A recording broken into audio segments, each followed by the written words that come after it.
And we're going to admit everybody now.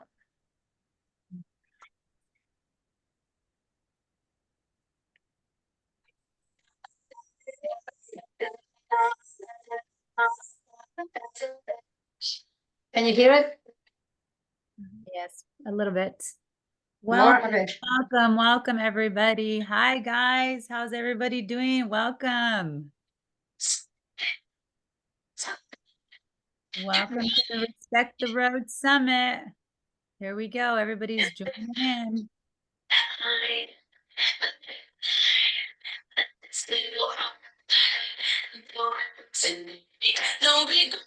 Hello, everyone. Welcome. All right. You guys got some amazing speakers today. How's everybody doing? Happy Friday, guys.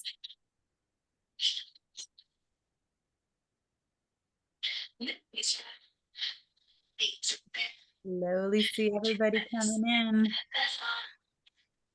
Hi, hello, Simon. Hi, Jessica. Hi, Helen. Hi, Isaac. There's Alexis. in the house. Hi, Haley. How you doing? Coleman, how you doing? Mary, hello. We're so excited to have you guys. Welcome to the Respect the Road Summit, everybody. Happy Friday. Everybody having a good Friday? Hi, Peter. Hi, Duke. Ooh. Got a Linda in the house, a Julie in the house, a Wilson in the house. All right, Charles, Mr. Thompson in the house. Hey. You guys have an amazing program today. We have a great summit for everybody. Some amazing speakers today. Yes. Happy Friday. Go Victor. Booker. Yeah, everybody's getting in. We'll get started in a couple of minutes. Just give everybody an opportunity to log on in. Hi, Elizabeth. Hi, Joseph. Whoa, Lori, we have so many people today. We do. How exciting. This is going to be a great summit with some amazing speakers. We've been waiting for this day. Special month too. We'll talk Yes, a little bit more about that in a little bit. definitely. Hi, Clara. And you guys are welcome to show emojis, hellos, hearts, whatever you guys want. Yeah.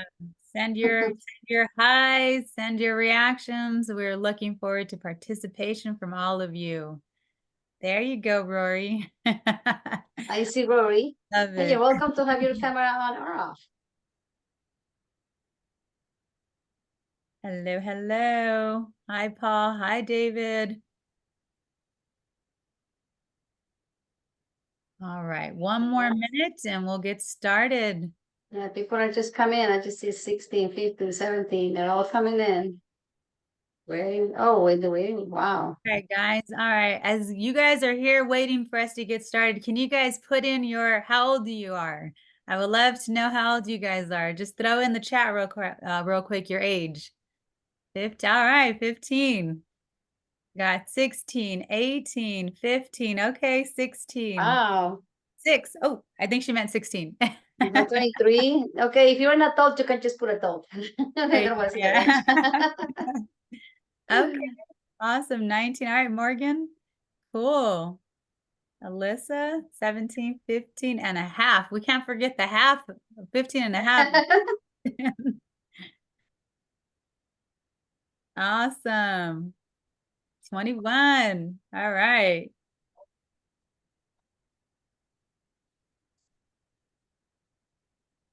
Awesome. All right. Do we have any drivers in the house? Anybody currently driving? Oh, already driving. Raise your hand if you're driving. I know. I love that. Not driving yet. Okay. All right. You're gonna learn some really good stuff. If you guys are already driving, don't worry. We're gonna share some good information for you today. And if you're not driving yet, we're gonna prepare you for when you start driving. All right. 100%. We want to go ahead and get started. It is 4:06. Yes. Everybody coming in. Wow. It can drive you crazy. Do I have 173 people? I think that's Really? what parents say. Wow, that's awesome. I love it. From everywhere. I mean, but also whenever you have a chance, you guys, I can say you're from Los Angeles, California, Texas, Oh you yeah, know, where you guys Virginia. from? Yes, where you I'm guys really from? excited. Not everybody's here from LA, Throw I'm your, sure. throw your city and state in the chat, guys. City Wow. and state. Let's see where we're all from. Cali, woo woo. Cali. California. Okay, I see California. Let's see if we see something else. All right. Well, welcome everybody to the Respect the Road 2024 Summit. My name is Laura Yamedo. I am the Outreach and Community Relations Director for Street Racing Kills, and we are so excited to have you guys with us today. Remember, we will be giving a $10 gift card for Chick-fil-A for being a part of today's amazing event. We want to thank our sponsors, AAA and Janice Hahn, for the opportunity to hold this summit for you guys. We are from 4 to 6:30 p.m. And Deanna, if you go to the next slide, please.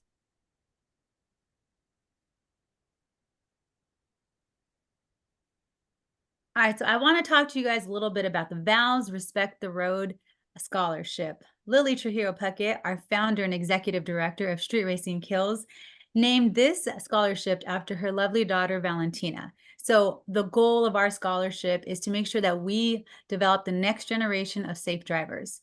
You know, we really want to make sure when you guys are out there driving that you guys have the ability to have the behind the wheel driving school and online driving school. We will fund that driving school for you guys. Sometimes we know it can be expensive. Maybe you don't have an opportunity. Give your parents a break, right? Mom, dad, let me give back. Let me go ahead and apply for the scholarship, and I can pay for my own behind the wheel driving school. So this is a great opportunity for you guys to go ahead and take advantage. Take this apply for the scholarship today. Most of you probably that are here already applied for the scholarship. And if you haven't, make sure you guys go to the streetracingkills.org website and apply today. You great. All right, so a little bit about today's program. I'm going to be your MC for today. We have our keynote speaker. We have the Fast and Fatal, It Can't Wait, Dangers of Takeovers and Death Notifications, The Thrill That Kills, Not When You're Angry. Then we're going to have a fun Kahoot game. We're going to do some evaluations and raffles, and then we will close out our evening. Oh, we have somebody from New York. I'm sorry, I got excited. I love people from Los Angeles. So I will start off a little bit more about myself. I was a boxer for 17 years. I was actually on the Women's USA boxing team in 2012. I fought at 125 pounds. I was ranked number 3 in the nation, and I came home with a bronze medal. Whoop, whoop. I do know how to play the trumpet and the piano. I grew up with my grandfather who played both and taught me when I was very young.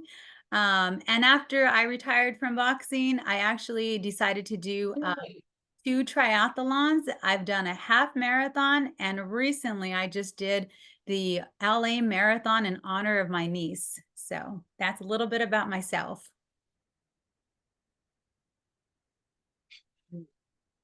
Oh, is Anaí on?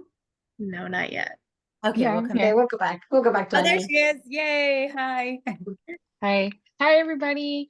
My name is Anaí Picasso. I am with Connected to Lead. My favorite holiday is Halloween, and it's right around the corner. I'm super excited. And this time I have a little one, so we're gonna be dressing up together. Another fun fact is that I used to dance folklorico. The last time that I was dancing was in college. It was awesome. I want to learn ASL. I know like tiny, tiny bits, but that is a goal of mine. And I don't like pickles. I like everything else in a cheeseburger, but I don't like pickles. What? I know.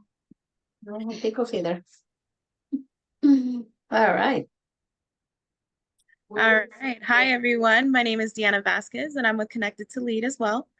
I used to competitively bowl and figure skate when I was younger. I'm an avid animal rescuer, and I've placed over 200 at-risk animals into loving homes. I foster and rescue both cats and dogs. And I grew Mm. up on track going to NHRA races where my family competed. And I moved across country and completed the college program at Walt Disney World. Wow. Awesome.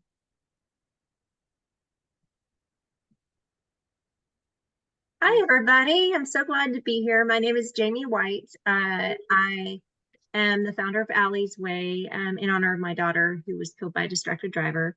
I actually did race cars. I can say the most that I've gone is 150 miles per hour because that's as risky as I was willing to get.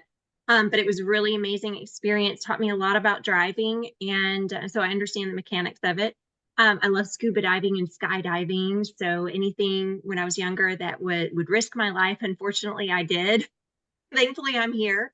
I was a former pageant queen, so I was actually runner-up to Miss Mississippi. That's as far as I got because I aged out after that. But it was a really great experience, and I also competed in fitness competitions. Was a weightlifter, although I'm rather thin, so I was more of like the figure competitor per se.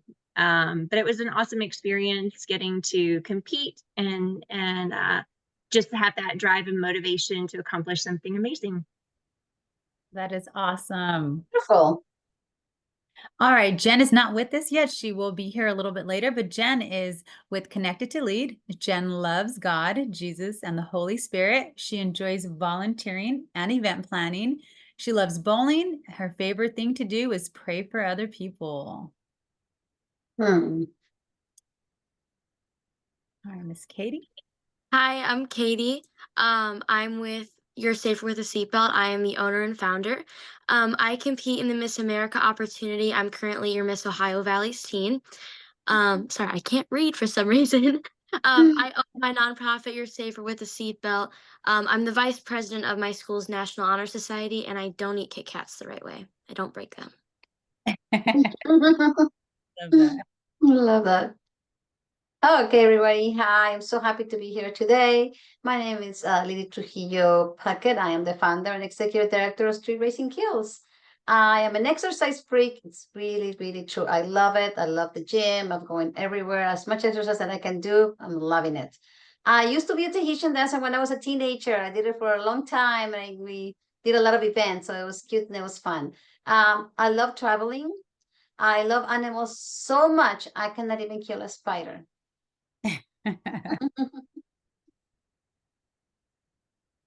All right, Rodrigo, you're up. All right. I do eat cup or Kit Kats the right way. I'll just start off with that. I'm Rodrigo Jimenez. I'm with the California Highway Patrol. Those that know me know that I am a huge soccer fan. I'm a goalkeeper. Actually, I'm still playing soccer and I play in a semi-professional team, so that's kind of cool. I enjoy driving. I do not like traffic because I like to, move my vehicle safely, but spiritly on the roads. Um, my family and I, we love watching movies. We go to movie theaters. We're fans of that. And yes, I can never say no to an ice cream, even on a cold day. That's when I crave it the most. Love it. All right. So we are going to start off with our first and our keynote speaker. Katie, the floor is yours.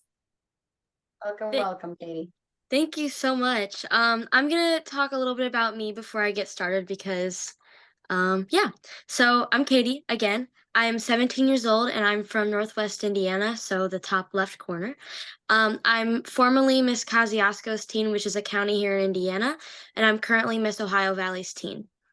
I joined the Miss America opportunity when I was about 15 years old. And I joined because I had a deep love for community service, and that's a big thing that the Miss America opportunity is about. Our current Miss America is in the Air Force, and she's a Harvard student, so we aspire for a very high morale.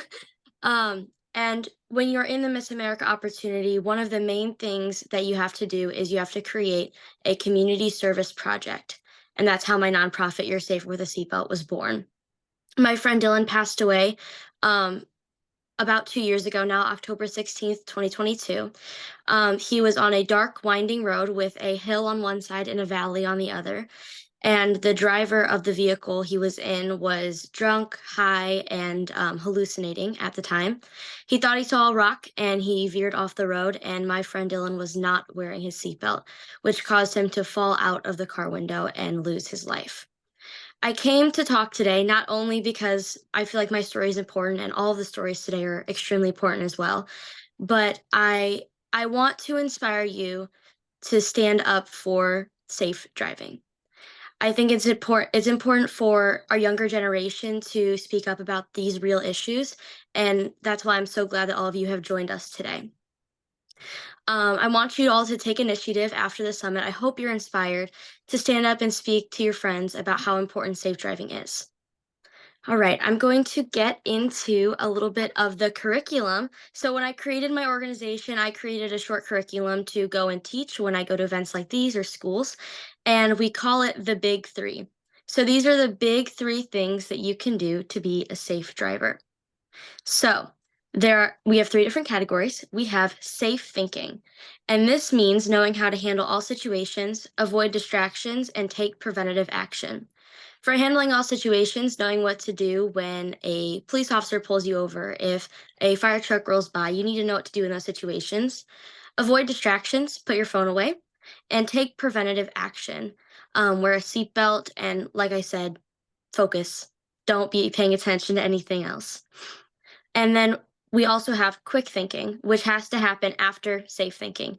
Anything you do on the road should be done safe before it is done quick. And it goes hand in hand with safe thinking, as I said. And yeah, and then our last one is attentiveness, sorry, has to happen before the other two. And I'm so sorry, my dog is barking. I'm sorry if you hear him. Nope, we cannot hear him. Oh, you can't? Okay, good. Attentiveness has to happen before the other two. And it is probably the most important on this list because if you are not attentive, you are at risk of getting into a car accident. I went very, very quick. I am ready to drop the pledge. So I'll explain a little bit about what the pledge is before, and then I'll walk you guys through it. So the pledge, everything I just said, you're going to be pledging to do when you get behind the wheel, or even if you're in the passenger seat. And the point of the pledge is not only for me to track how many people I've touched with my journey with my nonprofit, but it's also to serve as a reminder for you for when you get in the car and you start driving. You're going to remember that you promised to be safe and you promised to be attentive, and it will always serve to you as that reminder. So if you want to drop that in there, I'm also going to click on it. Can you all still hear me? Yes. Okay, perfect. Ooh, hold on. This is not liking me. Sorry, 1 second. Should have gone over all this. Okay. Okay, I am trying to make sure I can see it. Okay, so if you all will click into that pledge, I'm going to walk you through it. The first question is, I promise to always wear my seatbelt no matter how short the distance I or another person may be driving. I will always be seatbelt safe. Please click yes, hopefully. The next question, I will be attentive. I will give the road my full attention as a driver. The third question, I will exercise smart thinking. I will make smart decisions that will benefit myself and other drivers. I will be a quick thinker. I will make quick yet smart and safe decisions that will benefit me and other road occupants. And the question after that probably doesn't apply to most of you unless there are some pageant girls hiding in our audience today. So if you are not a pageant girl, please click not a title holder or not comfortable. And then our next question is kind of just a little bit of feedback. Tell me what you think you would like to see from your Safer with a Seatbelt. If you have nothing, then click nothing. And finally, thank you. Thank you for taking this pledge and promising that you'll be safe on the roads. Your devotion to keeping our roads safe is appreciated. Please share this with friends, family, and other title holders, more so for my pageant people. It would really mean the world to me. The last thing, please type your state in. This helps me keep track of how many people I'm reaching through my pledge. And those are my Instagram handles. So after you fill that out, we do have a short a few questions, the poll questions. Okay, so our first poll question is, it takes more than 10 seconds to refocus on what you're doing after looking at a cell phone. And that doesn't mean just driving, that means in general. If you look at your phone right now and then try to focus on something else, it takes more than 10 seconds. And our second one, in 2020 and 2021, around 1,000 people passed away as a result of distracted driving. I'm going to give this poll a little bit. We have 181 people in this Zoom meeting currently, and we only have 29 people answered. So please hop over after the pledge and get this answered. All right, let's go, guys. Let's go. Let's answer the questions. We're at 29%, Getting better. 32%. It's going up like every half a second. It is 66 people so far. Guys, answer question number 1 and number 2. Let's see what the percentages look like. All right, 38%. I think they may still be doing the pledge. And we had some questions on where the pledge is. If you guys check down in the chat, you'll see the link. Go ahead and click that to do the pledge, and then you guys have your poll up on the main screen.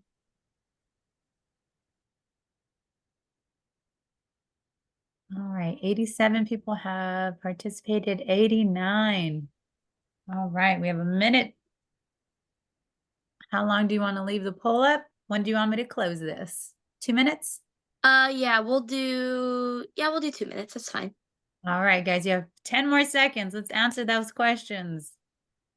If we can send the link, we'll send it. There you go. Link. The pledge has been put in the chat again. For those of you that are asking again, 101 people have participated. Okay, a little over half. All right, I think we need to close it out. We're at 2:08. All right, so for question number 1, the question about how long it takes to redirect your focus after looking at a cell phone, it is true. 76% of you said true and 24% of you said false. And in 2020 and 2021, around 1,000 people passed away as a result of distracted driving. That is actually false. So the 14% of you that said false, you were correct. It is over 3,000, and that's why we do what we do. All right. Well, thank you, Katie, so much for being with us today. It was amazing having you. Thank you for your words of wisdom and guidance and for everything that you do. Thank you. Time, and you look absolutely lovely. And I did have my tiara waiting just to support Katie.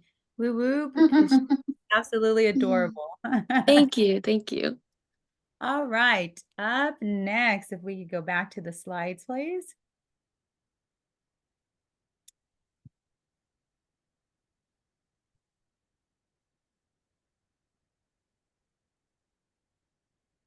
All right.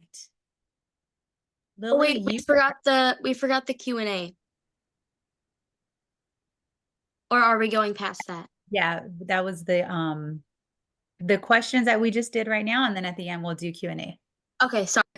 No worries. All right, so Lily, you're up next. The Fast and the Fatal. I am. Oh, wow. I wasn't ready. Okay. I can tell. Oh, like all over the place here. All right. You were reading all the comments. Yes, I'm too busy being trying to see what's going on here. Lots of amazing compliments in the chat. A lot of people thanking you for your presentation, that it was excellent. Excellent presentation. Thank you for your time. So definitely scroll through the chat, Katie. And if anybody has any questions, you guys can direct my message, Katie. Okay, so bear with me a second, please.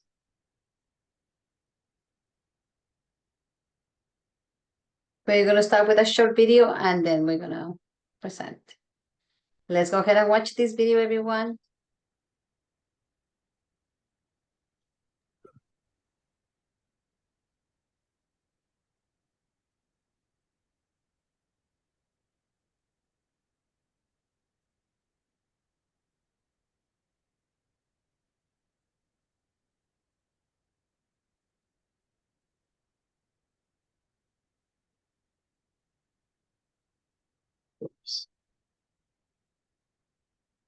All right, everyone. Well, this video is amazing. I love it because it's made by a student in a film competition that's held right here in Los Angeles and is soon coming to Texas as well. And talking about the dangers and explaining a little bit, just with a short little video of the dangers of street racing and what is to mean to do something with excessive speed. So again, my name is Lily Trujillo Paquet. I'm Valentina's mother, and I am the founder of this organization. Valentina was only 16 years old, as you can see her right there, and that's me giving her a kiss. Very happy to be a teen, going to school. She was a junior in high school. She enjoyed her friends. She loved bonfires, movies, the beach, because we live close to the beach. She was having a lot of fun with all her friends, as you can see right there, never ever expecting that tragedy will ever strike her. However, one day she wanted to go to have a sleepover, and I was okay, I'll take you to the sleepover. However, another girlfriend called and said, why don't you come to a party before the sleepover? And basically convinced her and her girlfriend. They ended up going to this party where unfortunately there was a lot of alcohol and drugs in that party, and they were the youngest ones there. Everybody was older. Valentina's friend got really sick, and Valentina took care of her. And then they all got in the car. None of the three teenagers that were in the car were driving. Only they or even knew how to drive yet. They were thinking about it, but they trusted the young man that was 17, a week shy of 18, that was taking them home. On his way, when he's taking them home, he sees a coworker and they get side by side. They challenge each other to a race. Brian, the driver, was driving over 80 miles an hour. When he saw the yellow light turn red, he could not stop anymore, and he kept going because it was 1 o'clock in the morning, thinking that nobody would be on the road. Well, there was a lady that was going to work. He T-boned her so hard that the car went flipping in the air, which deviated him to go right through a fence. Valentina was in the back seat, and she was not wearing her seatbelt. She thought because she was only 5 blocks away, she didn't need to put it on, and she trusted the driver. Hadn't the driver not been driving over 80 miles an hour, maybe, just maybe, I know that my daughter might have made it. I didn't know at the moment what to do. I didn't know how, from the picture that you see on the left, 4 months after, I will be to the pictures that you see on your right. And then in the middle, it's the Mustang when it crashed. I don't remember a lot, but the reason why I'm showing all of you this is because that's the worst moment of my life. And I am not the only mom that has lost a child. There's so many of us, but that's me. And I don't even remember who took that picture because I don't even remember who dressed me for the funeral. However, I didn't understand why. I didn't understand why her, because it was the worst moment of my life. And I thought I was in a movie and I was going to wake up one day and everything would be over and she would be next to me again. For sure, I didn't want to be one of those moms that lost a child, but I knew I would do everything in the world to make sure that this didn't happen to you, to anyone, to any teen, because every teen decides what they do in their life, and they should be able to have that respect for life and be able to live their dreams up to their maximum potential. Valentina was a spicy girl. She was 16, and she loved so much her Cheetos and cream cheese, her tacos from Jack in the Box, her Jamba Juice. She was very cravey, just like me. She was really enjoying life. However, even though she is not here physically with us today, I want to make sure that she can change your life in your future and think about the consequences that can happen. And when you make decisions and to get in that car and who you get in that car if you're not driving. Only love and death change all things. That was one of her quotes that she put on Twitter. And I want only love to change everything in your life. As I learned the hard way, how dangerous speeding is, how dangerous street racing is. There's so many things that I also learned, but I also met wonderful people along the way. And one of them is my community relations director, Gloria Gomedo. She's not your host today. She also has a story. Thank you, Lily. I absolutely love Lily. And we always talk about this. You know, I wish we met under different circumstances. We're definitely connected at the hip. But I met Lily about a week after my niece was killed by a young man that was street racing. So, the day before Mother's Day, a young man and his best friend, both 19 years old, decided to street race down a residential street.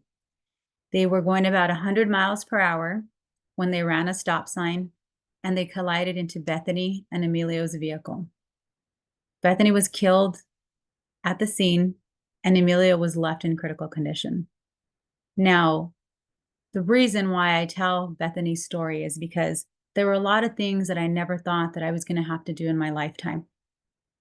I never thought that I would have to identify my niece's body at 23 years old. I never thought that I would spend Mother's Day in the ICU praying that my nephew would survive. I never thought that I would have to plan Bethany's funeral because it was very difficult on our family what occurred that day. And I truly never thought that I was going to do her makeup for her funeral instead of for her wedding. So I know the young man that took Bethany's life had no intentions of killing her that day. He didn't wake up that morning knowing who Bethany was and Emilio. But unfortunately, his decision to street race, his buddy thinking that he was going to have a good time, for 15 seconds of adrenaline rush, he changed a lot of people's lives forever. You see, Bethany was only a block away from the home that she grew up in. And Lily touched on wearing your seatbelt. Well, Bethany and her little brother had decided to surprise their mother, and they were going to go ahead and drive to their mom's house. This is the day before Mother's Day, and they were going to surprise her. They're like, let's wake up with Mom on Mother's Day. Let's surprise her. Let's go tonight. And they're like, okay. Bethany's 23 at the time. Emilio's only 20. Her daughter, Layla, is just down the street hanging out with her other aunt. So Bethany and Emilio never put their seatbelts on. They were only driving 2 blocks away to pick up Layla. And that's her little mini me in the picture. As they were driving, that is when they were hit by the young man that was street racing. Now, 100 miles per hour in our vehicles, as you guys learn to drive, vehicles are definitely a deadly weapon, right? And there are repercussions and consequences of street racing. That young man was ultimately caught. This was a hit and run. When that young man was caught, he was convicted of felony hit and run, vehicular manslaughter, and bodily injury to a passenger. Now, he was given a plea deal for what occurred that day, and he was given a 7-year prison sentence. So what are the repercussions, right, of street racing and takeovers? Well, he definitely had to go to jail. He definitely had to pay fines. He definitely lost his license for the rest of his life. He was actually given a lifetime of never having a license again because of his crime. Now, I realized something in that courtroom, though, is that when you take somebody's life, you're given an opportunity. The family is given the opportunity to tell that person everything that you took away from them. It's called a victim impact statement. And when I was in that room, I remember speaking, and I heard a lot of people crying behind me, and I felt really bad because my family was already going through a lot. And when I turned around, my family wasn't the only one crying. His family was crying. Their tears looked nothing different than my family's tears. And I realized that this was a lose-lose situation all the way around. Everybody lost for what occurred that day. Their family lost a son, an uncle, a brother. We lost our niece, a mother, a friend. We all lost that day.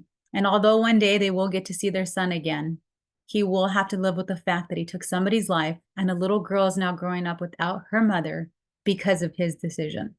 So I share my story because I promised Bethany her death would not be in vain. I promised her that I would make sure I keep her memory alive. She was going to school to be a nurse and save lives, but now she's doing it in a different way. So we're going to have somebody talking to you guys a little bit more about takeovers. But as you hear this story, what are Lily, some of the emotional repercussions of street racing and takeovers? Thank you. Yes. Stress and anxiety, right? Strained relationship, And you might end up getting into a fight. Something happens and that's it. You're not getting along anymore. Your friend doesn't talk to you anymore. Guilt and regret when things go wrong, and lifelong trauma. Yes, there's definitely a lot of things. So if you ever please get invited to a takeover, when the takeover is the street, please do not go. There's a lot of bad things going on, like stabbing, shootings, and of course, getting hurt. Thank you so much. All right. Thank you, everybody. And we are going to go to our next speaker. All Lori, right. we're gonna do a poll real Let quick. me stop my share. Oh, yeah, the poll. I'm sorry. Yes, let's do our Oh, that's true. Let's do a poll. Let's see our what you poll. guys learn from it. All right. Street racing plus traffic fatalities. All right, everyone. Let's start with the first one.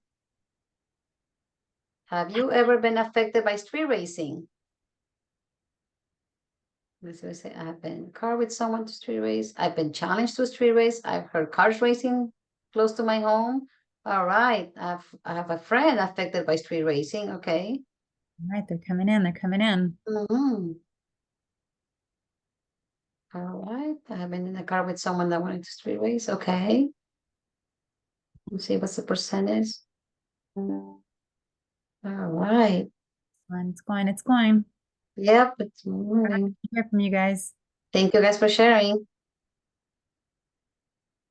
So you do have some people that been in a car with someone that wanted to street race. It does happen, guys. And then you have the power, you have your words. You can always use your words to say no and to protect your life. All right. And speak the up. other question is, what would you do if you were caught in a potential street race? So we have people answering that question as well. Oh, I didn't see that one. All right, we're going to give you 45 more seconds. Please Oh, I answer see it. question number 1 and question number 2. Tell the driver, do not do it. That one's winning right now.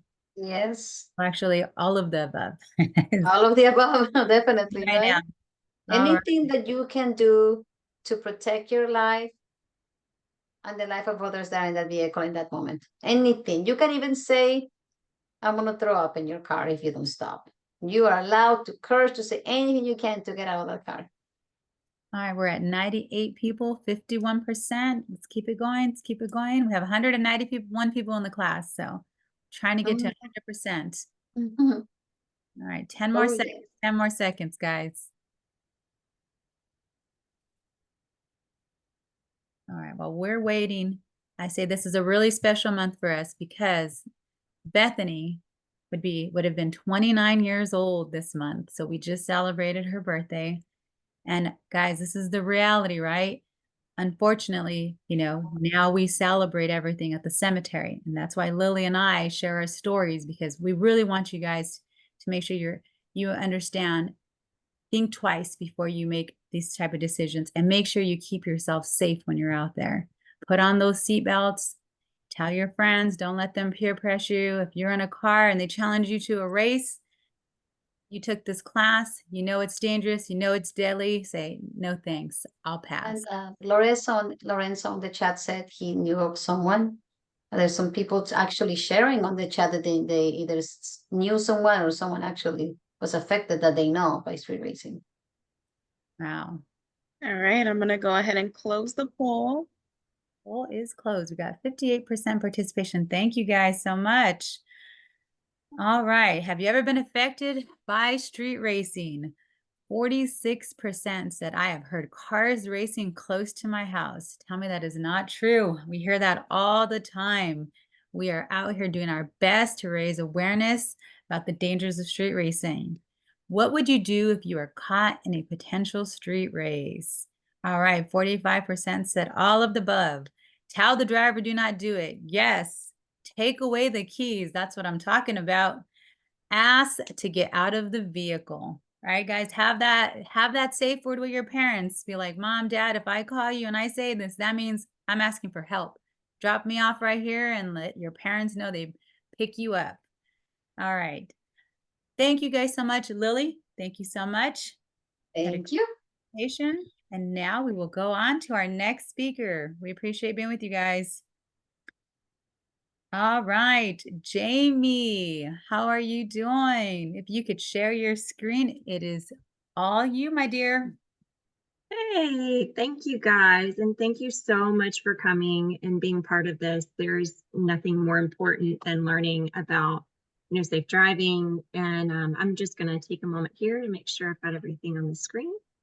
Okay. Does that look good? You're great. Perfect. So my name is Jamie White. I'm here because I lost my 2-year-old daughter to a distracted driver. So we've seen it on the roads time and time again. I'm going to introduce Allie to you in just a second. I just kind of wanted to ask you real quickly, and I'm going to move my box here just a moment so I can see. But I wanted to ask you how many, if you don't mind putting in the chat, how many of you text and drive? And there's no judgment here, I promise. And I also want to know how many of you have hold the phone or have held the phone while you drive, like held it to your face. So these are important things for us to know to build awareness, right? And that's why I'm here. I'm here to share the why not in distracted driving. So this is my daughter, Allie. I'm going to introduce you to her. After hearing Allie's story, you may rethink your choices about distracted driving, and hopefully it'll save your life and the lives of those you care about. So this is Allie. She was 2 years old when she was killed. She was killed in a soccer field parking lot. The driver was holding her phone to her face, therefore blocking visibility. And the driver made a right-hand turn at the last minute in the same aisle where my daughter and my husband were crossing to get to the soccer field. There were no obstructions of view, so even the kids in the back of her car saw Allie and were yelling at the driver to stop. And then she ran over my daughter in front of my husband. My husband had his hands on her, trying to pull her up and out of the way. And so you can imagine the trauma that my husband experienced. The driver was also going too fast through the parking lot, way faster than she should have been. Technically, you're supposed to only go 10 miles per hour. And we think she was going around 20. Because she was late for the soccer game.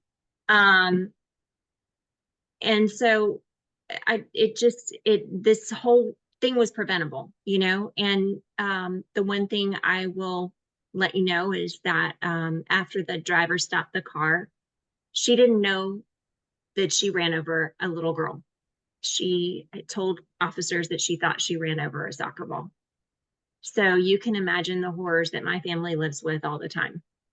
Now, I'm going to share with you, because there's not much time, we have a longer semi-reenactment on our video, of this video on our website to show you how this happened so quickly. And but to keep it short, I'll show you our 20-second promo to give you a quick glimpse into who Allie was.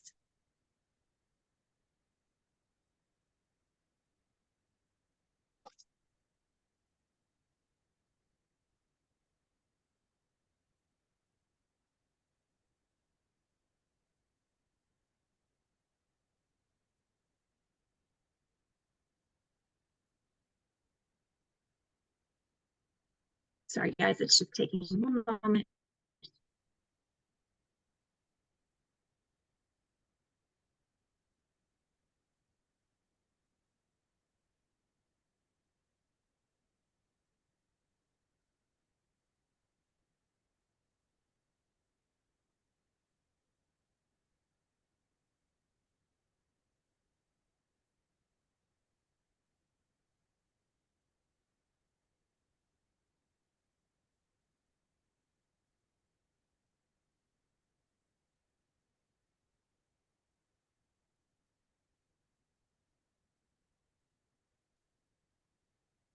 Jamie, would you like me to try sharing?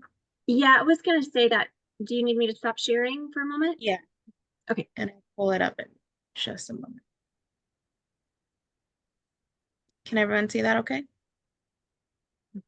All right.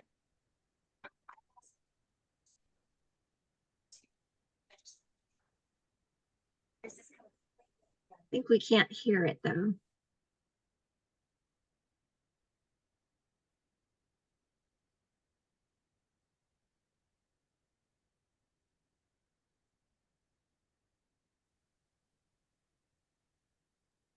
Let's try that again. Sorry about that.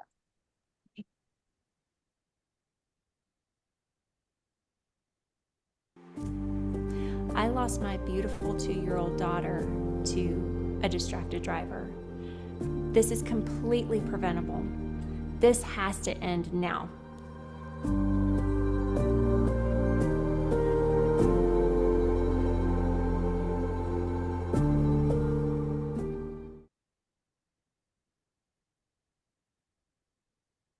So I'm going to go ahead and start sharing my screen again. Sorry, guys. Thought we had this down. Technology.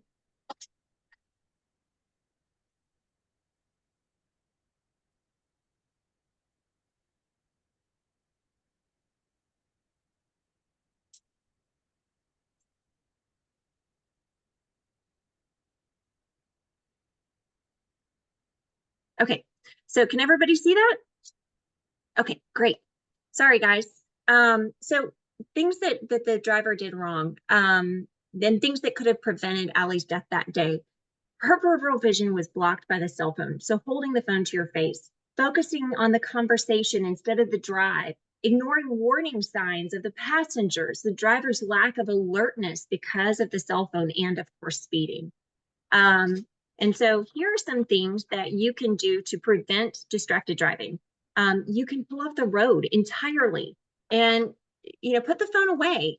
If you need to take a call or send a text, just pull over. It only takes 5 seconds to read a message, right?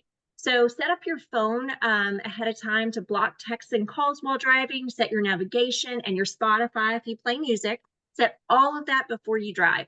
Alert your family and friends ahead of time that you don't answer for the phone when driving because you want to be safe. So that they know what's going on, and let them know that you'll respond as soon as you stop. And remember, anything is a distraction. Food and pets are also a distraction. You need to give your full attention to the road. So after all, can you really maneuver a 4,000-pound car with one hand effectively to prevent a collision? Kind of thinking not so much.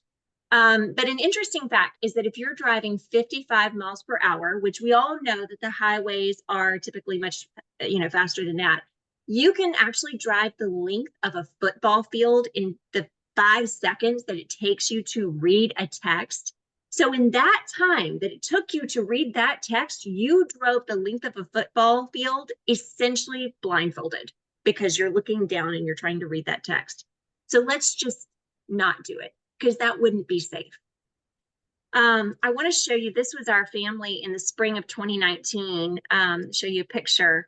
This is the year that Allie was killed. Now, our faith has kept us out of the dark, but many families can't see the light through these tragedies. So it's our job to keep other families from having to suffer this. And Allie's Way and SRK and all of these other amazing organizations that are on here today, we need you, because we need you to truly make a difference in the lives of people in your communities. And that means that sharing what you learned today with others, those that you love, and even strangers that you may not know, including adults. So here's the thing. These statistics come from the National Highway Safety Transportation Association, and many people think that this is an issue for the younger generation. I'm sure you all do. And it is, but as you can tell, it's affecting people of all ages, right? I bet none of you can kind of guess how old Allie's killer was. So she was just over 40 years old when this happened, and that's old enough to know better. So we need that awareness. When people get to know the victims, like Allie, like Valentina, these statistics no longer become numbers. They're people, like Allie and the other victim, Valentino and the other victims. So we really need to make sure we get those stories out there, and we can and will prevent this from happening again. Now, in the midst of building, we are currently in the midst of building our army. This, by the way, is one of my favorite slides, because distracted driving kills within seconds. And many of those times, these victims, we feel hopeless and shattered, and many victims can't speak out. The victims' families can't speak out. But Allie's Way was built to give those victims a voice and their families a voice. So my family and I chose to take, of course, the reality, which is the hardest, position of talking about it.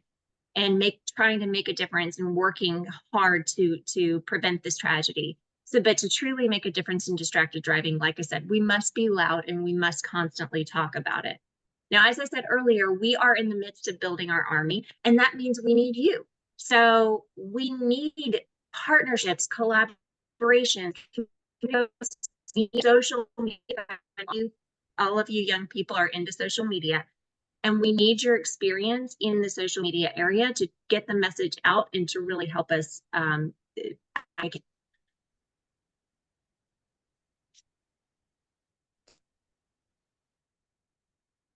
It's running a little bit slow today.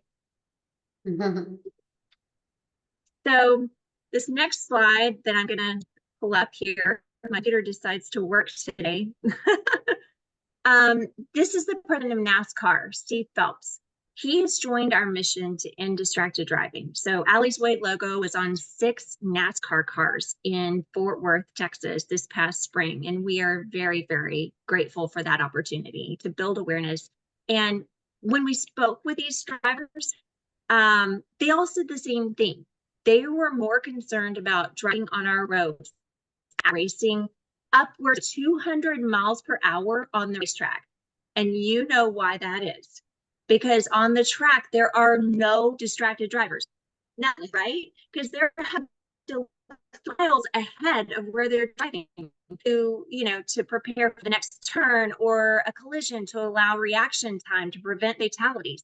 So they know that it's a lot safer on the track. Allie's Way works with a lot of incredible organizations to educate the public about distracted driving's impact. Now, we're based in Round Rock, Texas. We're right outside of Austin. So we mainly work in Texas, but I've been to California as well. And we know that our law enforcement has a big job. So they're here to keep our roads safe and prevent fatalities before they happen. So if you get stopped for distracted driving, remember, they're trying to protect you and others from tragedies like Allie's. So in this slide, you'll see the governor of Texas and our first lady, to introduce you to those people in case you're from out of state, and the Secretary of State. Now, not in a million years would I have ever thought that I would be meeting Governor Abbott to discuss Allie's Way initiative and share Allie's story with these incredible people in our state. With perseverance and faith.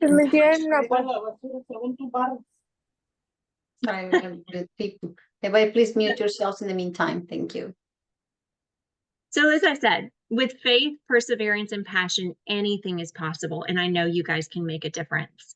And so we're all called to be champions, and opportunities arise when tragedy happens and challenges happen and the struggles that we face. So we need to go out there and be the best advocates that we can be and save lives and face those challenges ahead and summit that mountain set before you.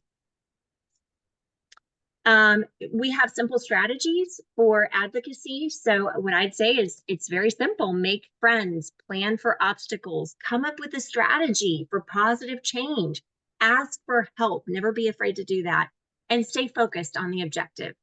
So it sounds pretty much like what you're probably already doing in school. And so you should be well familiar with these strategies. So it shouldn't be a problem, right? So I'm going to expect you guys to go out there and really advocate in your communities.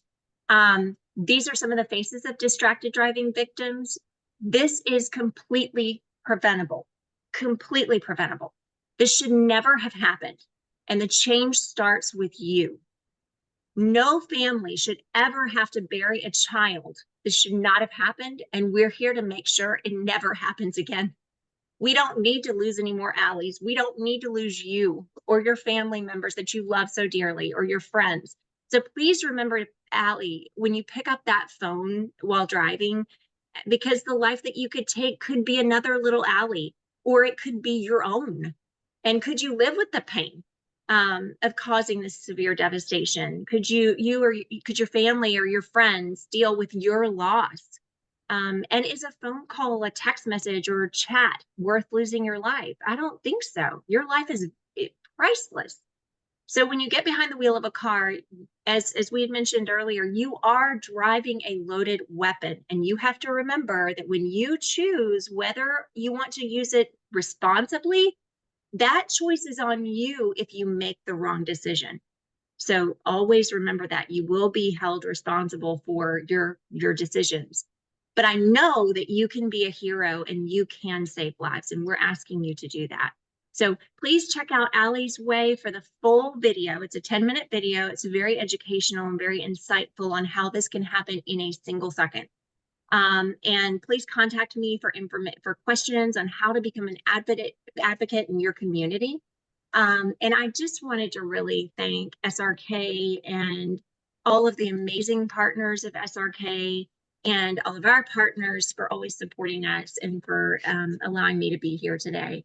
But now that you have heard Allie's story, I'd like you to think about kind of the story while you're answering some of these questions. So we're going to put up the poll questions here. So please answer these questions for us. We would love to hear your responses. So Okay. Thank you, Jamie, so much. And Allie is adorable. Look at her Snow White. She's So cute. adorable. Wow, well, you our definitely last made name it. is White, so we kind of played on that. Love it. All right, so guys, Perfect. they're answering the question, which of the following behaviors do you believe could be lethal? That's question number 1. And question number 2, Oh, look at that. Very good. Everybody's answering. rolling down. What can you do if you get in a friend's car and they start texting while they are driving? All right, and question number 3, how confident are you that if you saw your friend texting or looking at apps other than a GPS or navigation while driving, you would ask your driver not to do so? Give you a minute to answer. I see 23 people responding so far, 26. Now I did see in the chat, Jamie, while you were talking, you folks saying I tell my mom not to text and drive. So if there's any parents on the call, you lead by example. They are right. Do not, and today our teens, yes, tell your mom and dad if you see them texting and driving to not text and drive, especially after hearing Allie's story today. Allie is making a big difference in so many people's lives, Jamie. Thank you so much. All right. We have 53 people so far. I know it's 3 questions, so I want to give them enough time to answer. Let's do about 20 more seconds. Let's answer the questions. And then Jamie, I'll let you read off the results once we close out the questions. All right, we got 34%. Come on, we could do better. Let's go, guys. Answer the questions. I'm going to give you guys 10 more seconds, 10 more seconds. Let's get some answers to these questions. We're at 70 people. Good job. We appreciate the participation. All right, 5 more seconds. We're going to close it out. I am not seeing the poll.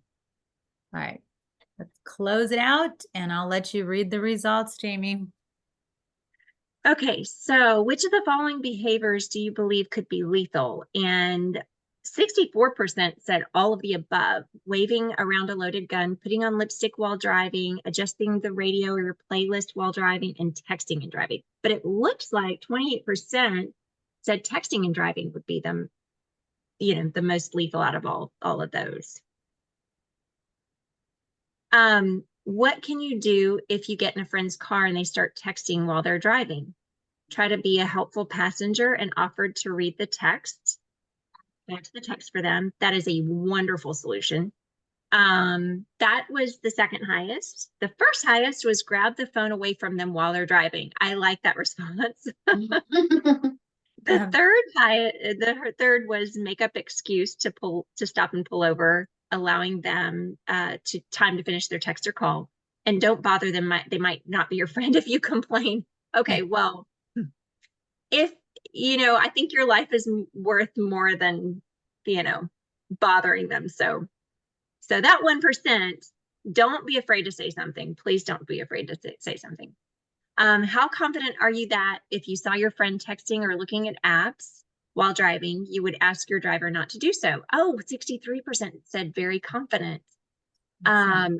Yeah, 21% moderately confident, 9% slightly, and 7% not confident at all. You guys get your confidence up. You are strong. You are fighters. You can tell them, and it's perfectly okay for you to tell them, hey, not while you're driving.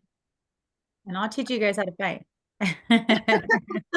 She will. She's probably good at it. After hearing Allie's story, how likely are you to drive distracted? Chloe wanted, Poppy, my dog Poppy wanted to chime in. 75% of you said not likely. Great job, guys. I mean, we'd like it 100%, but I'll take 75. We'll work on it. The rest of you guys. Well, thank you so much, Jamie. We appreciate you having you today, and thank you so much for creating Allie's Way. That is so awesome. It was such a pleasure having you. And please look in the comments. We have so many people thanking you for being here today. Oh, thank you guys so much. I appreciate it. All right. So next up, we have Officer Jimenez to talk to us about the dangers of takeovers and unfortunately death notifications. Officer Jimenez, welcome. Thank you very much. I am truly excited to be here today. The best part about today is that not only are we becoming more aware of the dangers of poor choices behind the wheel, but we are also being empowered to use our voices, to use our best judgment and best common sense. So thank you, everybody here. I've been reading the comments. I'm glad that you guys are all engaged. That's wonderful. Now, my job as a California Highway Patrol officer is to enforce the laws, but also we also educate people on the laws and the reasons of why we do what we do. I've been an officer for 16 years. I've seen a lot of good things. I've seen a lot of bad things. And you know what? In this case, I'm going to talk a little bit about the bad things that we've seen. Being with the California Highway Patrol, I've had different jobs, different tasks, if you will. Currently, I am on the Street Racing Task Force, the DUI Task Force, to name a couple other ones. And I see how takeovers ruin people's lives, in all aspects, whether it's financially, whether it's emotionally, or whether it's physically, right? And these street takeovers are not just illegal. These street takeovers are becoming such a nuisance for everybody. It affects too many people. These street takeovers, they're not a fun environment. Uh, I don't know what people find joy of cars getting hit, because that person getting hit could be you next time, could be your loved one next time. And that's just not the way that you should have fun. I've gotten in trouble a lot of times at work, and most of the times that I got in trouble is for having a little bit too much fun. Now, with that in mind, I try not to have too much fun at other people's expense. These street takeovers, they affect people who are just trying to commute to get from one place to the next, but it's become chaos. A lot of weapons are being used at these street takeovers. A lot of people are getting hurt, and I've seen it firsthand. And I don't want you or your loved one to become a statistic when it comes to the dangers of street takeovers. Everybody has the ability to speak up against it, right? People say, what is law enforcement doing to stop these takeovers? Well, we have created task forces. We are out there enforcing the laws. Unfortunately, that is not going to fix all of the problems. The way we get this society to become safer is if we all pitch in with whatever we can. And that's why I love the ladies like Lily and Lori who have Street Racing Kills, because the message is very simple. Street racing and takeovers is one of the same. You're using motor vehicles. People are trying to have, I'm doing air quotes here, having fun with their vehicles, but it's at the cost of somebody else. Now, very simple. Here in Southern California, I hear it all the time.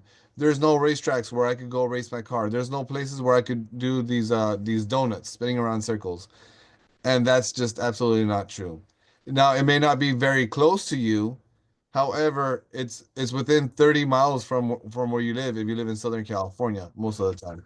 There's a place in Irwindale, Southern California, near Los Angeles, where you could do this on a Thursday night for only $40. Only $40, you could go to the racetrack and drag race.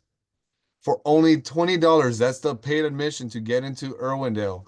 You could do these street takeover type of things where you're doing donuts around in a what they call a burnout box. So it's not very far from your house and it's not very expensive. So what other excuses are we gonna have? Well, we shouldn't, right? These takeovers affect people trying to get to their homes, trying to get to work, trying to get to the hospital. They have to find a different route because the intersections in the city might be stopped, because the freeways might come to a stop and cause traffic, right? A big a common answer that we get when we do these presentations with Street Racing Kill is, oh, I got trapped. I wasn't a part of it. I just got trapped there and then I got arrested. Well, it's very simple. You could also call 911 to report the activity instead of getting out of your car and standing outside and being a spectator. Because not only is it dangerous to be a spectator, especially at a takeover or a sideshow, it's also illegal. And many people don't know that just by being a spectator, by just watching this activity, you can be arrested, you can be cited. Now, if you're the one behind the wheel doing the racing or the takeovers, your vehicle can be impounded for 30 days. And believe me, we will be happy to impound your car for 30 days, not because we want to put a financial burden on you, not because we want to be the not fun police, but because we're trying to save you from yourself. Which brings another point. I hope that out of all these hundreds of people that are on here, we are not, we don't know this next part of my presentation. It's called the death notification. Sadly, in this group here, I see that at least some of the speakers have been part of a death notification. When somebody is killed in a car crash, whether it's street racing, takeovers, or just a generic car crash, the family gets notified, usually by the coroner's office and sometimes by an officer like myself or a deputy from the sheriff's department.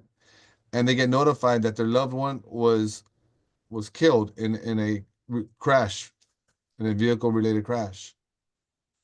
And if we're knocking on your door and we're in uniform, chances are that it's not for good news. More than likely, it's going to be bad news. So right away, when you we're standing outside of your door and you open and you see us and greet and we're right outside of your entrance to your home, you already think it's bad news, but you're hoping that it's not the worst news that you receive. But when we do that death notification, there is nothing positive that's going to come out of my mouth, because at that point, nothing you can do can reverse time. And we've all done things where that we've made a mistake and we've tried to we've tried to play it back in our minds and say, oh no, I wish I could go back in time and change this. Well, when it comes to somebody's life, there's no going back and changing back time. That's definite. It's definitive. So when we do a death notification, we let the family members know that their loved one was killed, and oftentimes they have the opportunity to go to the coroner's office and identify the deceased or identify the dead person. And when you go and you see this person that you knew that was alive, that had a soul, that was happy and had a smile on their face, the person that you see at the coroner's office, it's not that same person, even though they were that same person, but they're lifeless. I've been to many crashes where it's a fatality, and I see the deceased person, whether they're inside the car, lying on the ground, they were flung out of their vehicles. And when I see them at the scene, they look lifeless, without a soul, empty, pale a lot of times. And when we do the death notification, we go into that person's home where they used to live, and I see pictures of them on the wall, and I see the life in their eyes, and I see the smile on their face, and that does not at all look like that person that I saw the scene, although I know it is. And I have a bigger belief that if the person will move on and go to a better place, but what's left behind is the family. And for me, the worst part is hearing the parents, the siblings crying, screaming, punching the walls, throwing up, passing out. That's horrible. When I joined law enforcement, I wanted to help people out and save their lives and help people out. And when they're hurting like that, there's nothing I could say in the world to make them feel better. So as we move forward, I hope that you guys all make the right decisions of not driving dangerously, not being in the vehicle with somebody who's driving dangerously, speaking up, saying something. You want to race, go to the racetrack. You want to see fast cars, go watch some legal car racing. But I want to thank you guys for this opportunity here. I want you guys to be empowered, and this is not a bummer story. This is stories to help you fill your soul and hopefully help you join our mission in preventing somebody from getting harmed. Now, before I go, I want to put up a poll here. I think we have a poll. Let's go ahead and get that on there. Thank you, Officer Jimenez. It's always amazing having you work with us. It's always great. Thank you. All right, your poll is up. All right, so let's go ahead. It says right there, if you're involved in a street race where the other driver loses control of the vehicle, crashes and dies, which of these can happen to you, right? You might have to do community service. You could get a ticket. You could be charged with manslaughter or murder, depending on the severity and your knowledge of the crash. You lose your vehicle. Oh, sorry, you lose your control of your vehicle and you crash, or all of the above. So we see here that 21 people have participated so far. We'll keep it up for at least another 45 seconds. Give us a minute and a half, and hopefully we get some answers here. All right, come on, guys, let's go. Got 34. Right. Ooh, Many of you are saying all of the above. All of the above. Getting so far. So by saying all of the above, you're saying that you'll have to do community service. You can get a ticket. You'll be charged with some type of murder manslaughter charge. And eventually you'll lose and you'll crash your car as well. So thank you for all those participating. We're doing very good. Let's keep the numbers going up. We're going to keep it up for another 10 seconds or so, and then we're going to move on and see what most of you voted for. All right, 79% of you, I think we could end it there. 79% of you said all of the above. And yes, you could definitely be forced to do some type of community service, receive a ticket, be charged with manslaughter or murder.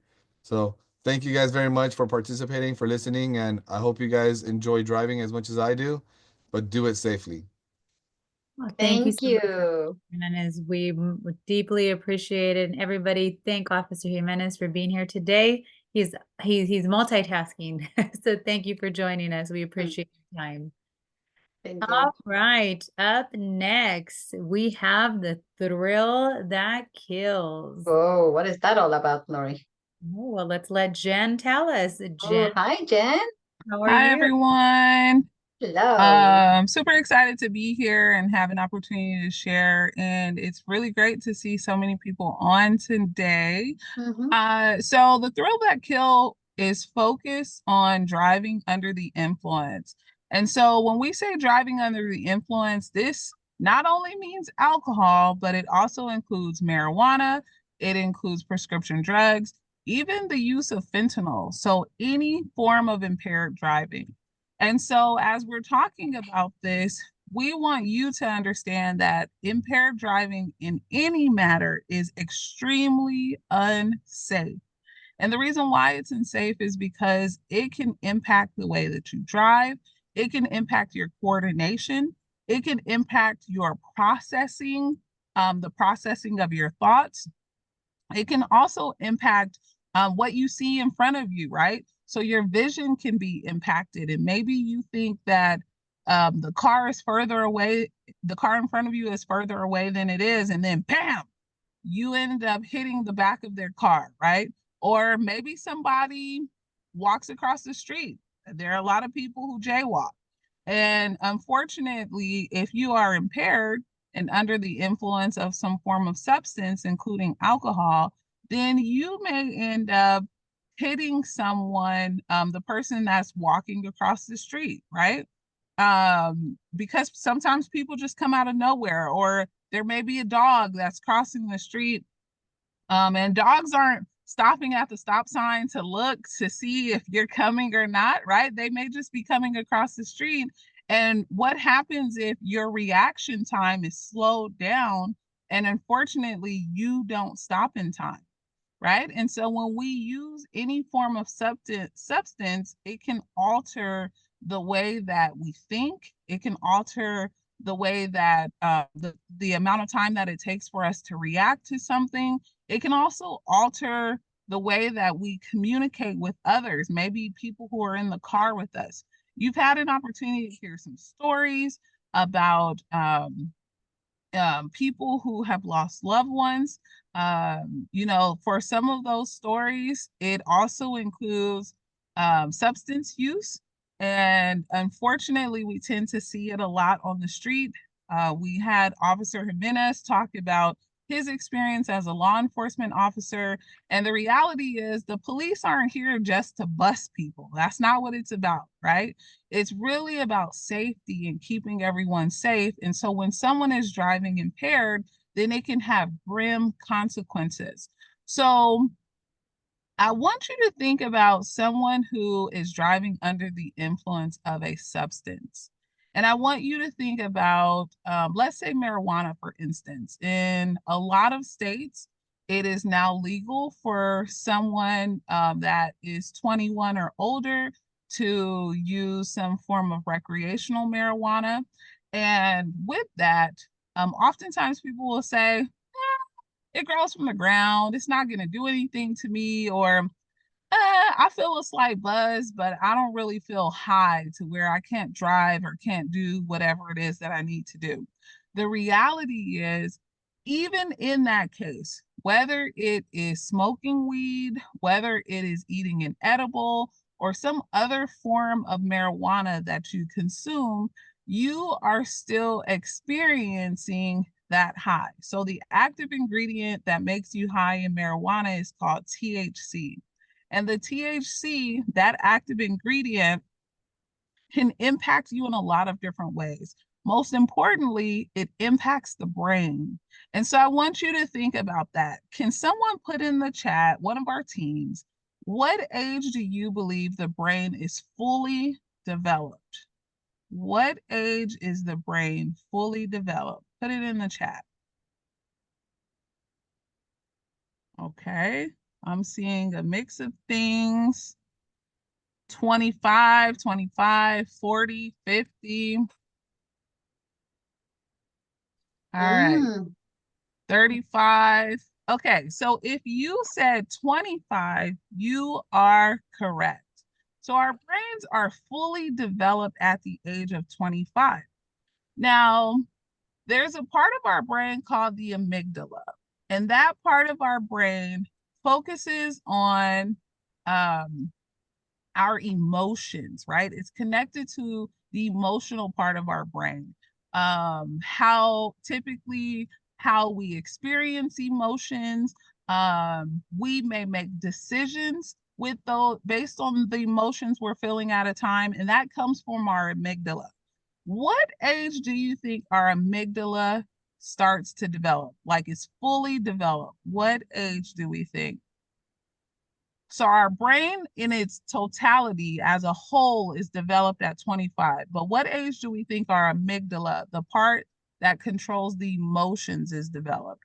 So I see we have 20, 22, 15, 27, 18, 24, 18. Okay.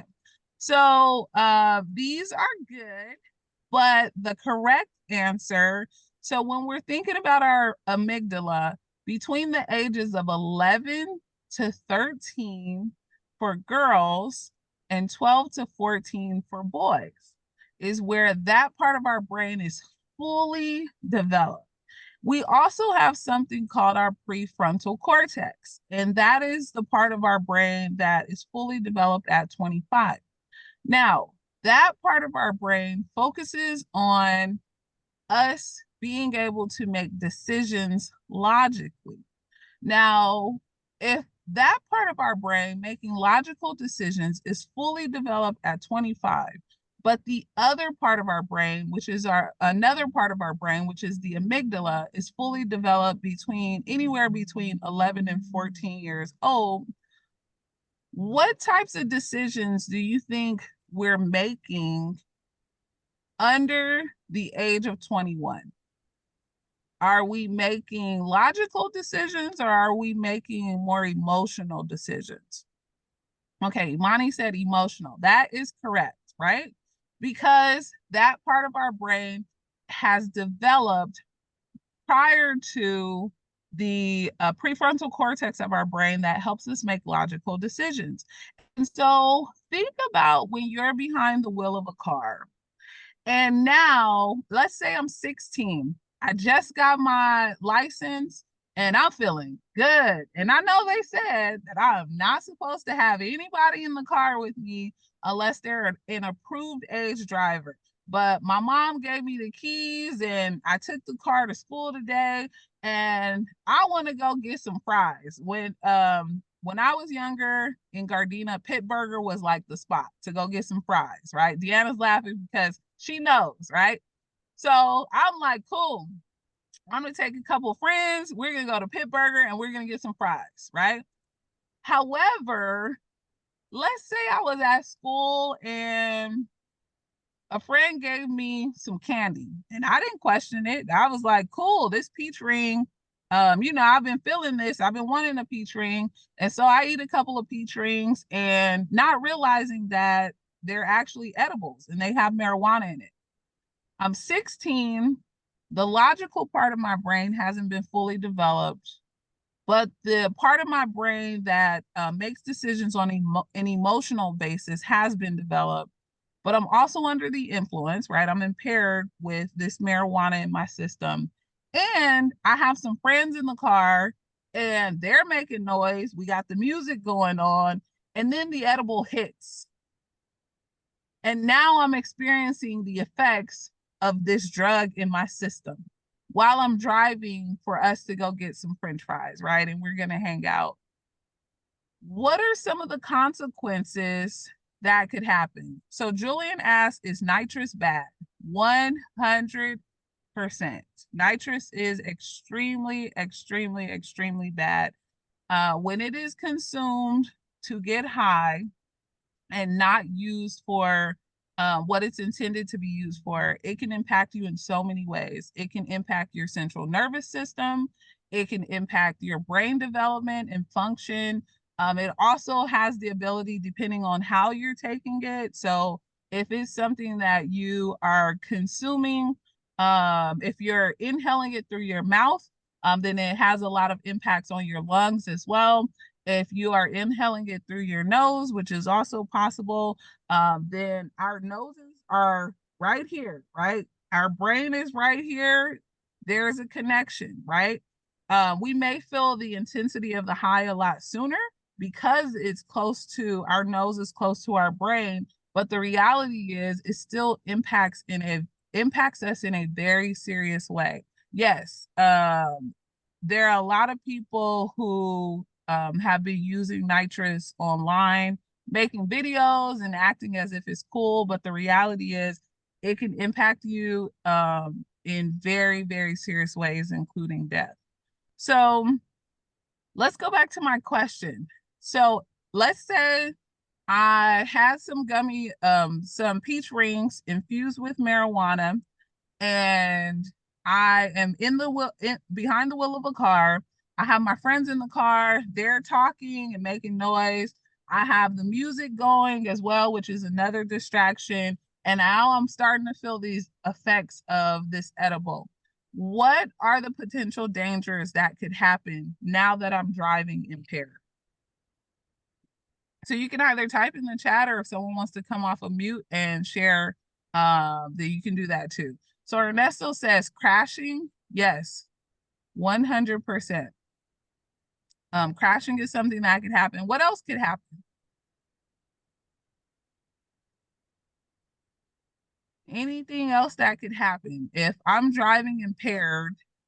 Okay, so yes, I would liken a crash to an accident. Loss of life, right? Someone could lose their life. Yes, I could definitely pass out. Because guess what? People can still overdose off of marijuana. The reality is I could have consumed too much THC in my system and my body can't handle it. With edibles in particular, there have been a lot of people when their bodies overdose, they are throwing up nonstop, right? They're throwing up constantly and have to go to the ER. Yes, you can definitely hit another vehicle. There can be injuries, right? What if something happens to one of my friends? So you have to keep that in mind as it relates to if you are driving impaired. There are so many consequences that could happen for prescription drugs in particular, fentanyl inside of your system. If you are driving and you are intoxicated with one of these substances, it can make you sleepy. It can depress your system and your body. And so now you aren't coherent enough to be able to drive. Maybe you miss a turn. Maybe you think you're supposed to turn somewhere else and then bam, right? What if you lose your own life and then you have to have an officer like Officer Jimenez coming to your mom or your dad or your grandma or whomever and providing a death notification? So the main thing as it relates to impaired driving is that there are so many consequences that could take place. And oftentimes we aren't thinking about the impact that it can have on us and the people around us. And so if you decide to take a hit off of that joint or that blunt, if you decide to take a sip of that alcohol, if you decide to take that pill, ingest that pill, or whatever the case may be, it can have grave consequences, not only for you, but the people in your car, the people in other cars, or your friends and family who may be impacted by a death notification that could happen. So before I close, I want to go to the chat because I see some people have put some things in the chat. So Rachel said passing out and causing a serious accident, 100% that can definitely happen. Lorenzo said you're responsible if you crash and you're under the influence, 100%. So when you are driving on the freeway, you see those signs that say drive high, get a DUI, or anything like that. That is a part of prevention messaging to encourage people to not get behind the wheel of a car if they are under the influence of something. If you accidentally ingest something or you ingest something on purpose, including alcohol, please call a Lyft or an Uber or whatever the case may be. The best thing for you, though, is to practice abstinence because our brains are not fully developed until we're 25. And so we want to keep making sure that our brains can develop and we'll be good to go. We also have a question in the chat. If you OD on fentanyl, will Narcan help? Narcan can help, but there have been people that have lost their lives even with the administration of Narcan. And it's also important to understand too, sometimes more than one dose of Narcan is needed in order for you to come back to from the overdose that you are experiencing. So it's important that you understand that. I love this. Julian said, one of my friends have done nitrous and smoked weed and I've helped them stop with their addiction. Very, very, very good, right? We should be the voices of reason. And I want you all to make sure you're communicating to the people in your lives to let them know that it's important that they don't use, right? It's important that they live clean and sober lives. And especially if you're in the car with them. As a passenger, you want to make sure you're safe. You want to make sure they're safe. And so you don't want to get in the car with someone who is intoxicated because something could happen to you as well. One more question I'll take. Do billboards commonly contribute to distracted driving cases? Yes and no, right? There are some people who don't pay attention to billboards, and so that's not a big distraction for them. But we now have billboards that have changed to where they have the ones that are electronic. So it'll show you the Coca-Cola ad, and then the next ad is the Pepsi ad, and then the next ad is the event that's happening at the Rose Bowl, right? And so, yes, billboards can definitely be a distraction. And so we want to encourage you all to make sure that if you do look at a billboard, that you aren't taking your eyes off the road too long. I say more than 5 seconds can be extremely dangerous. And so it's okay to not look at the billboard, right? We don't have to worry about FOMO. I heard someone say recently it should be JOMO. So joy of missing out. We should be joyful that we aren't included or participating in that thing. So we're going to launch our poll. Great questions, everyone. Thank you very much. And thank you for the ways that you're encouraging your friends and family. We're going to launch the poll and we have a couple of questions. So our first one is true or false. 100% of drunk driving crashes are preventable. Our second one, how can substances affect a driver?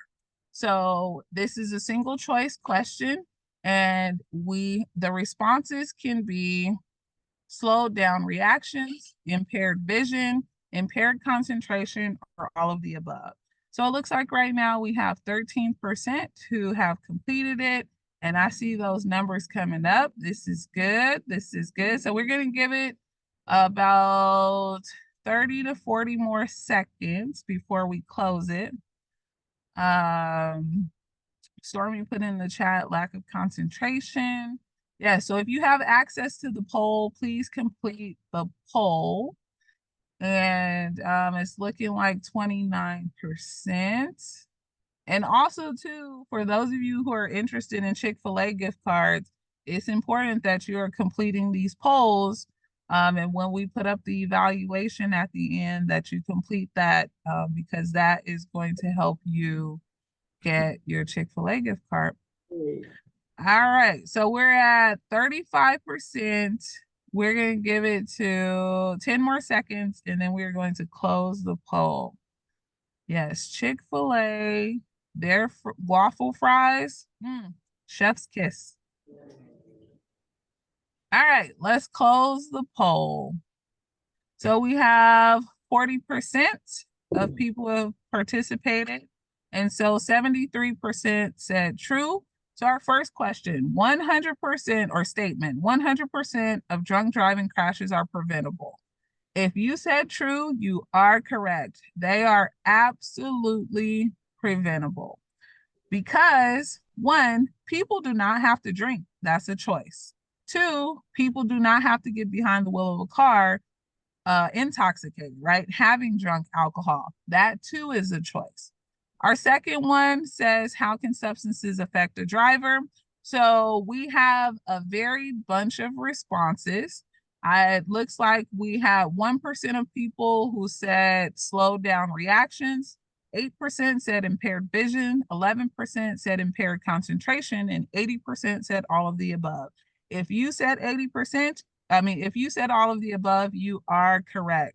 So great job for participating in this, and I'm going to turn it back over to Lori. All right, thank you, Jen. And Jen is joining us. She is out and about. She made time to see be the here car. today. And I thank you so much, Jen. This is how important it is to Jen to make sure she's here, share her knowledge with all of us. And thank you, Jen. You did an amazing job. We learned so much from you every time we hear you speak. Thank you guys for participating. That was great participation. All right, so now we are going to have with us, Not When You're Angry. All right, Not When You're Angry. Anna E, you are up. Thanks, Lori. Hi, everybody. So as I start to share my screen, again, my name is Anaí Picasso. I am with Connected to Lead, and we focus on youth leadership. And one of the things about being a leader is setting a positive example for other folks. Jamie mentioned earlier that it's not just teens who we want to be safe drivers. So as a teen, one of your things that you can do as a leader in your community, in your family, within your friends, is set a positive example. And that older folks can have this positive example from you. So just because somebody is older than you doesn't mean that we cannot learn from you. So just want to throw that out there. We're very focused on youth leadership, and lots of different ways. And today we're actually going to be talking about emotional regulation. I'd like to start off with two questions. And these questions you can just think about, you can answer in the chat. What makes you angry? And how does that anger show up in your body? I'd like to provide an example about how anger like can show up on our body, right? Have you noticed that sometimes maybe you clench your jaw when you're really angry? Or if you're listening to something and you're starting to feel really angry, do you feel like your face is turning really red?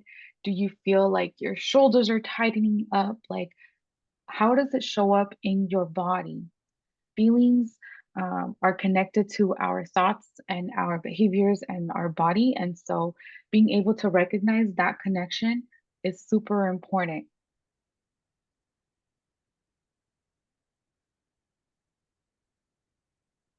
So just a couple of seconds, I just want to allow some time for folks to think about it. And if you are participating in the chat, thank you so much. So restlessness, increased heart rate, tension, mute. So sometimes we don't want to say anything because that can lead to other feelings. So sometimes we'll have a big feeling like anger, and then there are other things attached to it, feeling sad, where we are going to cry. We can't think clearly. That's true. Okay, so we start to think illogically. We, again, tense. Sometimes the physical reaction is like an outward thing, like we start to yell. We become short. So like maybe we answer with like really short responses. So these are all great responses. Thank you everybody for thinking and sharing this. And it goes to show that a big feeling like anger can create so many different responses in our body and things that come out like yelling, like the way that we respond, right? And it can also create a huge distraction for us because we are not thinking logically. We want to yell, we want to not stop, to not talk. And so all of these things create distractions, right? And so I would like for you all to imagine. I know that in the chat earlier, some of you have said, oh, I don't drive yet, but that's okay. I want you all to imagine driving, the concentration that it takes, and how distracted a feeling like anger can make us. And so now think about how big feelings like anger can cause, different challenges for when we're driving because of the distraction that it causes. We've talked about different ways that we can be distracted while we're driving, putting on lipstick, having a snack, looking at our phones, experiencing a very big feeling and then deciding to drive, or while we're driving having this huge like reaction to a feeling, is another way that we can be distracted. And anger is just like one of the first examples for a big feeling. Joy and happiness, excitement, those are like quote unquote positive feelings, right? Like those are good things that we like to feel and we want people to feel joyous, right? But those are also big feelings that can also cause distractions. Think about some of the ways that you respond to being super, super excited or feeling really, really happy. Sometimes we also want to yell. Sometimes we also want to cry. So it also elicits these big responses from us. So any type of feeling that starts to feel too large of a distraction can cause issues when we're driving. So 3 points that I want to talk about today. One is that feelings are temporary. So it may feel like something that we're experiencing is this huge deal, and it is. It could be in the moment. I don't want to invalidate that, and I don't want to take that away from somebody, right? Because it does, like when we have a big feeling, it feels really big, right? But it's temporary. It is gonna pass. The image of the clouds is just to show, even the clouds are always moving, and so do our feelings. They're always moving. Sometimes we can have a lot of big feelings, like sometimes there are a lot of different clouds in the sky. And then sometimes the sky looks pretty clear. and our feelings are real mellow, and it's just a mellow day. And it changes all of the time, and it can change instantly also. So just remember that when you are experiencing a big feeling, there are different things that you can do to help so that that feeling can pass, because it will pass. Some of the different things that we can do to help that feeling pass um, are, on the screen. Now, we talked about while driving. These activities are not something that I recommend for folks that are driving, okay? So this is for when we are not in a car, or we are, safely, we're not in the car, we haven't gone into the vehicle, or we are in a parking lot or somewhere safe where we are not driving, and we're able to help ourselves calm down. Okay, so I do not want you to be like, oh, well, she told me that I should put on nail polish when I'm, feeling angry or whatever. No, no, no. So coping skills that we want to engage in. These are coping skills that we want to engage in safely. So examples are on screen, but some of you all might have other examples, or some of these things might not speak to you. You may not like gardening. You may not like ice cream or tea, right? But there's also things on here that maybe you do enjoy. And there may be things that I don't have on here that you enjoy. Feel free to put anything into the chat, ways that you can help feel relaxed.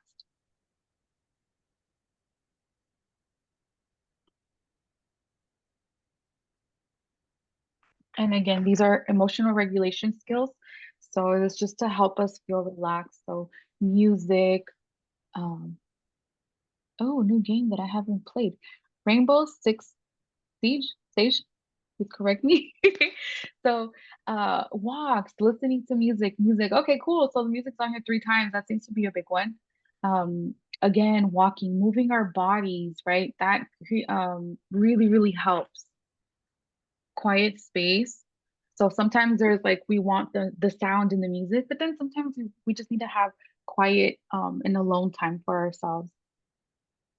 Talking with a friend, reading, watching soccer, music, shower.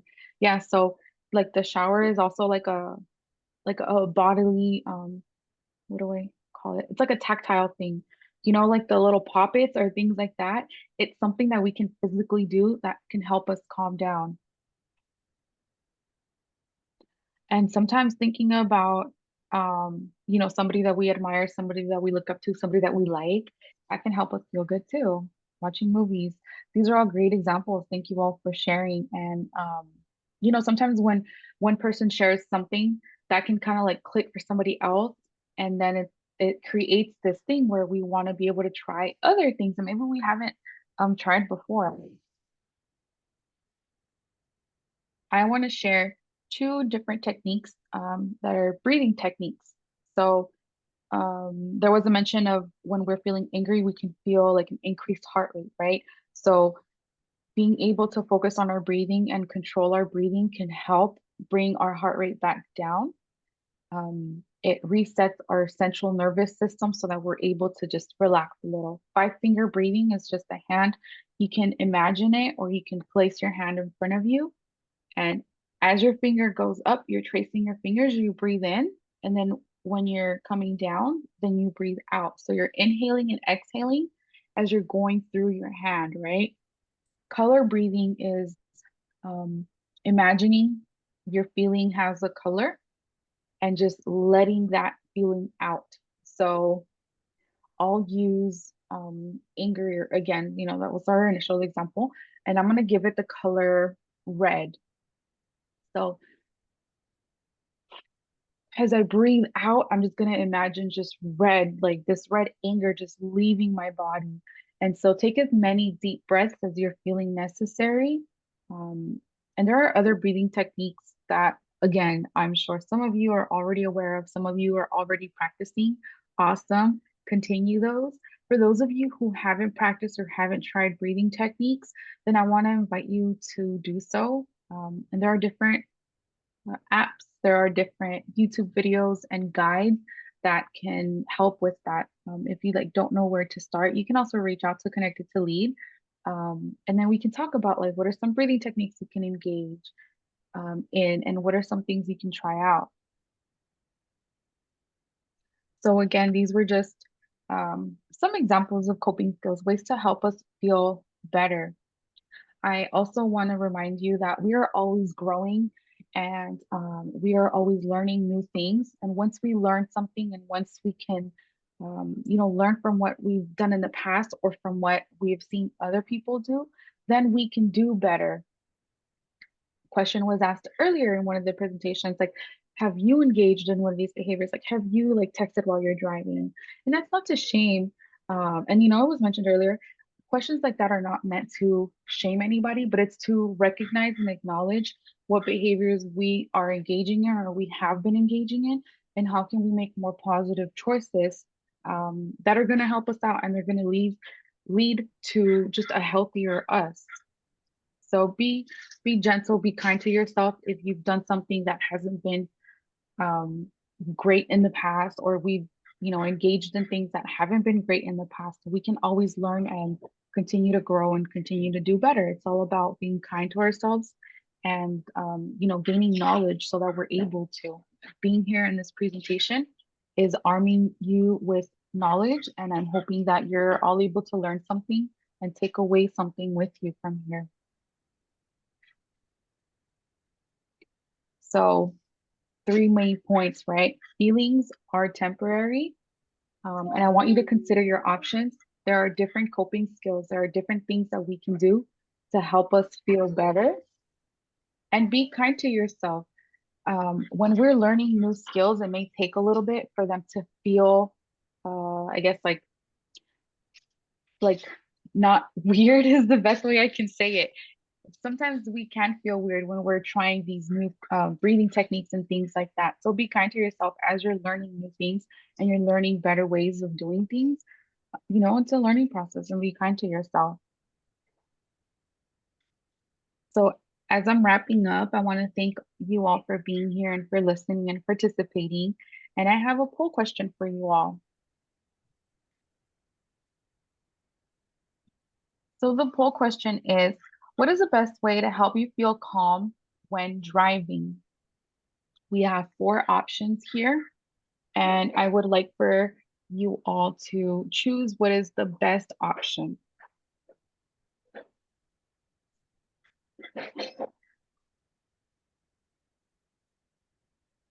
So I'm seeing the percentage grow. And again, the question is, what is the best way to help you feel calm when driving? Because remember, a big feeling can be a distraction, and we want everybody to be safe on the road. So the winning selection, I'm like at a loss of words today. Take deep breaths. Yes. So out of the 4 options here, that is the best one. And the other 3 are definitely not recommended because we want you all to be safe, and we want the roads to be safe for everybody on them, not just for people driving, but for people walking, bicycling, anything. We want to make sure that we're being safe and we're creating a safe environment. So take deep breaths. Yes. And remember that no matter the age, no matter anything, right? You can be a positive influence, and you can be a leader in that, and be a positive role model. Thank you all. I'm going to be ending the poll now. And Thank you. I appreciate it. Thank you so much. All right. I was over here practicing my breathing as you were going through the techniques. And guys, don't ever challenge another driver. What is no. Distract yourself with social media at a red light. All right. Thank you so much. All right. So now let's have a little bit of fun. So it is time for us to play our Kahoot game and for you guys to win some amazing prizes. So let's start Kahoot. Deanna, tell us how this is going to go. I love this one. It's my favorite part of the whole thing. All right. You Go guys ahead, can Deanna. I'll let join. you Wish I could play. Link here. I'm going to put this in the chat. You can also scan the QR code, and the game pin is listed there. All right. Amy. Amy's in, guys. Scan that QR code. or click on the link, and that's the game pin. All right, everybody, start joining. We're going to be giving out some gift cards right now. So all those that participate are going to be winning some cool prizes. You got some great Amazon gift cards that we're giving away today, everybody. Yep, some Amazon gift cards. Let's get some players in this game. All right, I see some more joining. I love the little avatars. I love the penguin. All right. Oh, yes, you do. I want to say unicorn. A unicorn? Oh, there we go. I love the unicorn. Bethany used to be my unicorn. I used to call her unicorn. She used to dye her hair every color under the sun.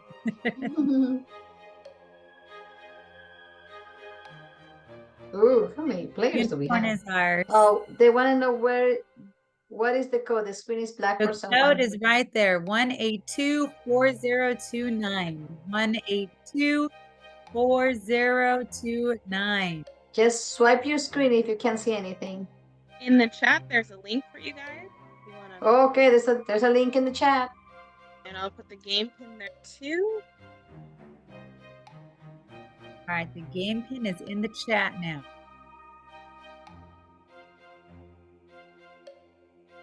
So far, we have 29 players. Let's try to get everyone on. Come on, guys. Let's join. Join the game. You guys can win gift cards. Awesome Amazon gift cards. Want to give these away. Doing really good, everyone. It is 5:52. We're almost done, and we're going to play some games now. Just stay here with us. Yeah. Give away some free stuff. And Lori, let me know whenever you'd like us to start. We keep going 35, 36, 35, 36. I think this is going to be it. So there's going to be 36 people that are going to be eligible to win the Amazon gift cards. 37. Oops. Just jumped all of a sudden. Just keep saying Amazon gift cards. Maybe that works. Everybody, Amazon gift cards. We have some Amazon gift cards to give away. All right, looks like we have 54. Oh, just lost 3. Went down to 51. Am I allowed to play? I want a gift card. I wish I could play. All right, I think we are going to get started. Let's go ahead and get started. All right. All right, Lily, you read the first one and I'll read the second one. Okay. How can substance affect the driver? How can substances affect the driver? Ooh, let's see. We just talked about that not long ago. Slow down reactions, impaired vision, impaired concentration, or all of the above. Well, okay. Let's see who won this one. Okay. All of the above is the correct answer. Okay, Lori, who won? Brian. All right, first place. Question number 2. Which of the following is correct? You can get a DUI, but it's not as serious as an alcohol DUI. You can get a DUI for driving high. You can get a DUI for driving. You can't get a DUI for driving high. Or you can get a DUI, but not if you're a medical card holder. All right, 1 second left. Let's see. Okay. A DUI for driving. That is true. You can get Oh, Brian's in the lead. I like that one. All right, let's see the next one. The specific harm caused by street racing include Let's see. vehicle crashes, noise, increase in commercial revenue, both yellow and red. 10 seconds.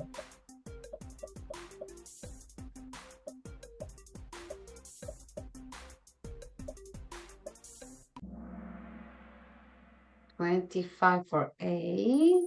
All right, Brian is Brian still keeps winning. Hey. Very good, Brian. All right, true or false? 100% of drunk driving crashes are preventable. True or false?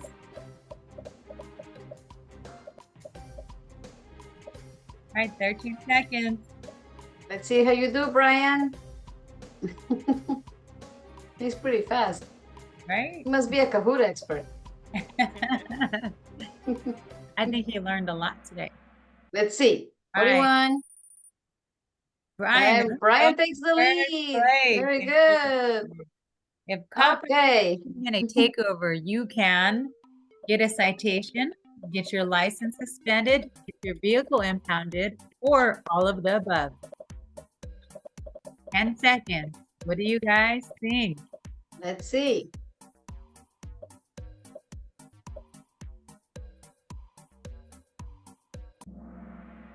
Answer Okay, let's see again. Brian, Wow, Brian again. there's somebody on his tail though. Okay, let's go. Distracted driving is any activity that diverts attention from driving, keeping your eyes on the road at all times while driving, talking, texting, eating, and drinking, talking to people in your vehicle, or any activity that increases your ability to drive straight. What is distracted driving? Okay, let's see. Oh, that was Ooh, faster than Ryan. you. Oh, Ryan took the lead. Oh Yeah, my. Ryan just took All the right. lead right now with distracted driving. In 2021, there were blank deaths in the U.S. from drowsy driving related crashes. What is the correct answer? 220, 710, 684, or 1005. That's a really tricky one. The answer is 684. Let's see. Ryan takes the lead. Ryan, haha. Well, still in the lead. True or false? Not buckling up can result in being totally ejected from the vehicle in a crash, which is almost always deadly. True or false? All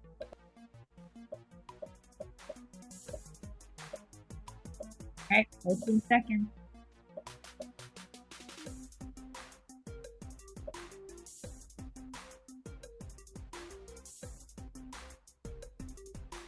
Music. The answer is true. All right, who's in the lead? Ryan C. Ryan is in the lead.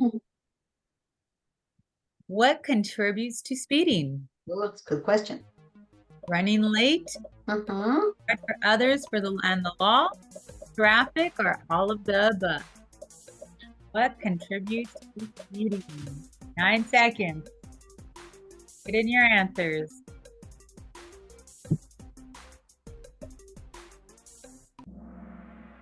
All of the above is the correct answer. And let's see who is leading. Let's see.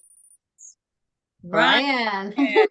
Ryan just came and took the lead all of a sudden. All right, they're close. All right, true or false? Driving impaired by any substance, alcohol, or other drugs, whether illegal or illegal, is against the law. True or false?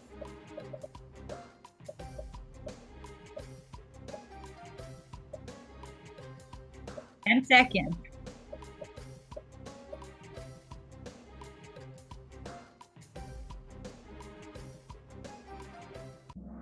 The answer is, it was true.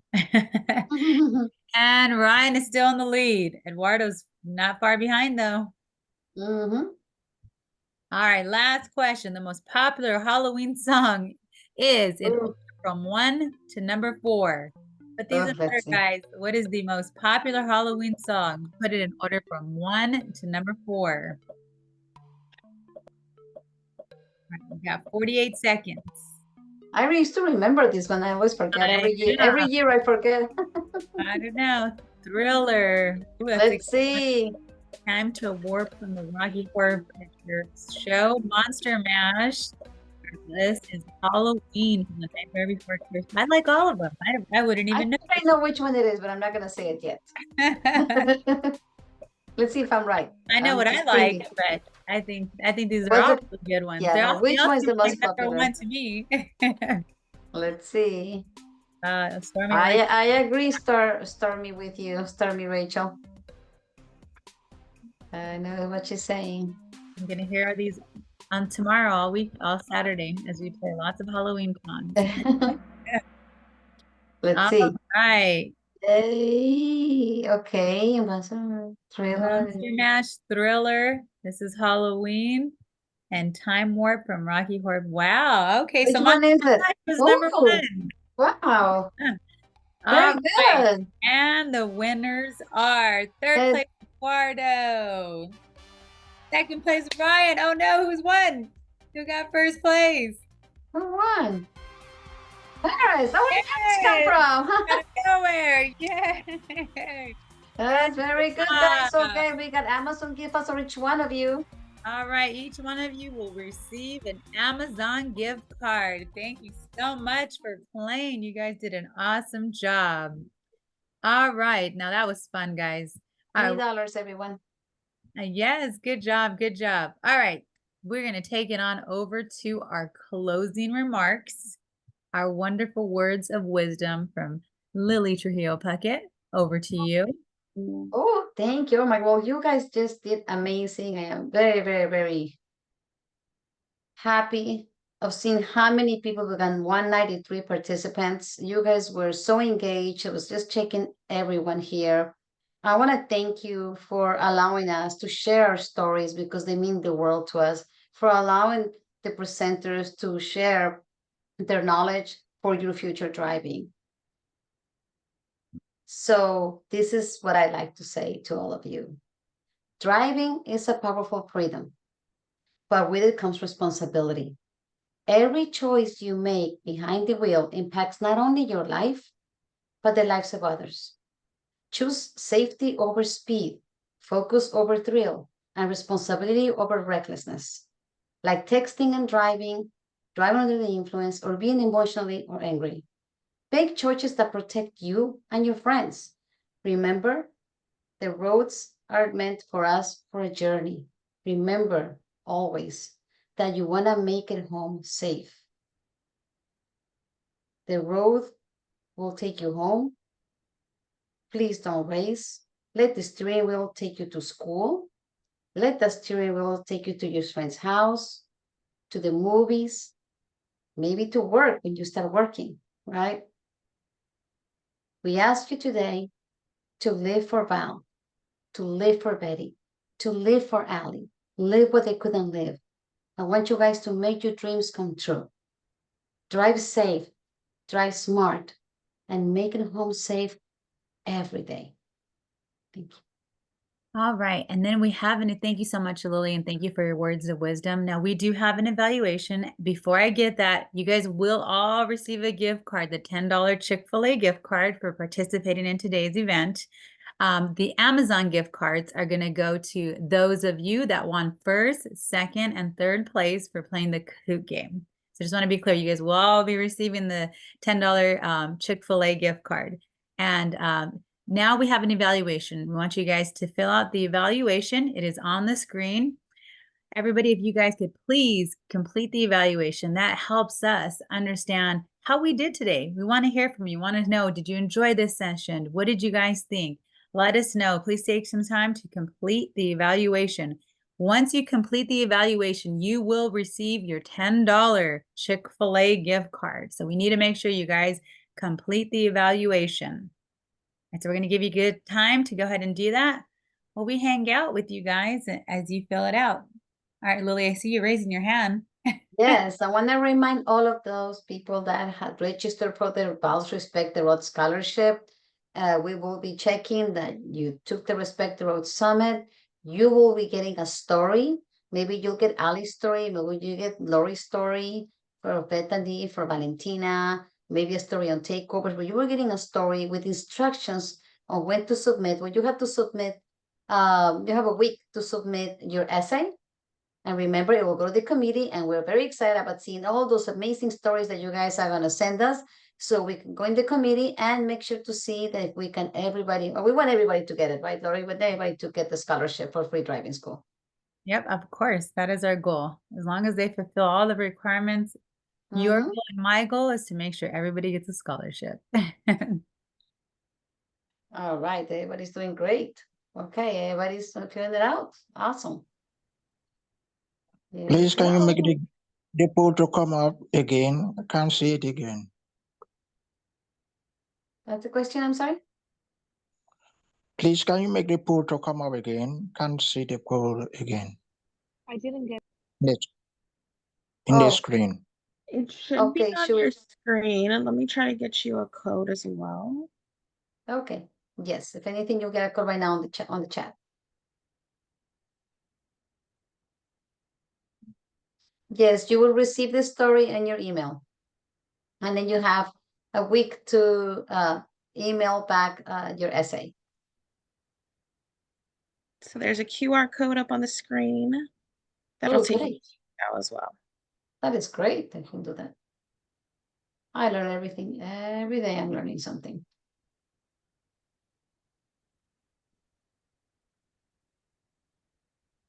Let me see if there's any questions. Very good, everyone. Everybody did great.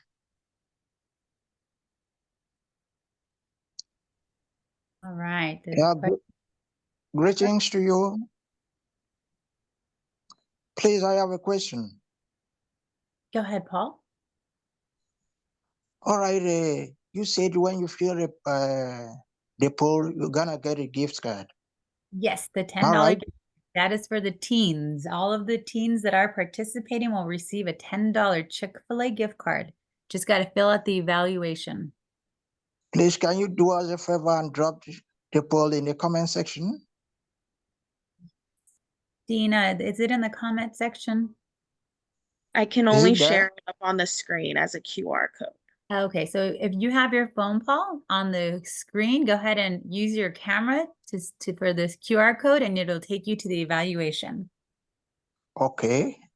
Please, I want to make a request. Can you make all the gift card to be Amazon gift card? I cannot. I wish I could. I mean the $10 gift card. Can you make it Amazon? Just for the Kahoot winners are Amazon gift cards. The other gift cards are already purchased and they're Chick-fil-A gift cards. Who's that talking about, Paul? Is that Paul? I know. Next time though, Paul, good recommendation for next year. We will look into A good that. idea. Yeah. Yeah, very good idea. We appreciate the feedback. And Lori and All Lily, are we still doing our raffle today? Let's do it. Yeah. Oh, we have time right now. Let's do the raffle right now. What more raffle prizes do we have? All right, Lily, what do Um, we have for raffle prizes?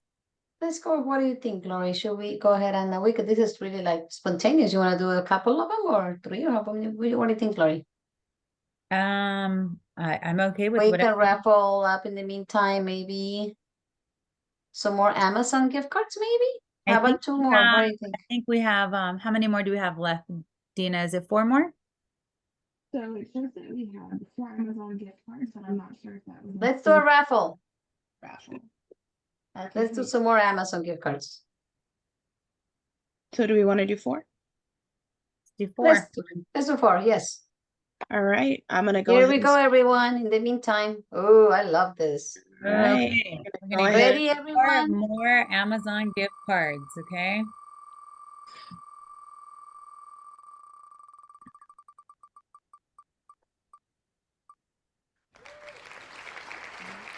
Seven All squad.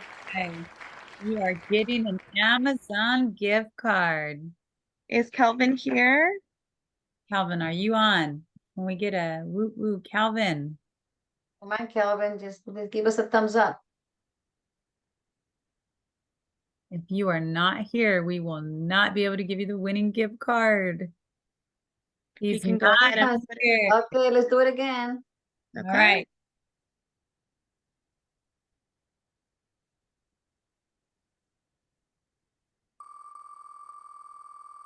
Winner, winner.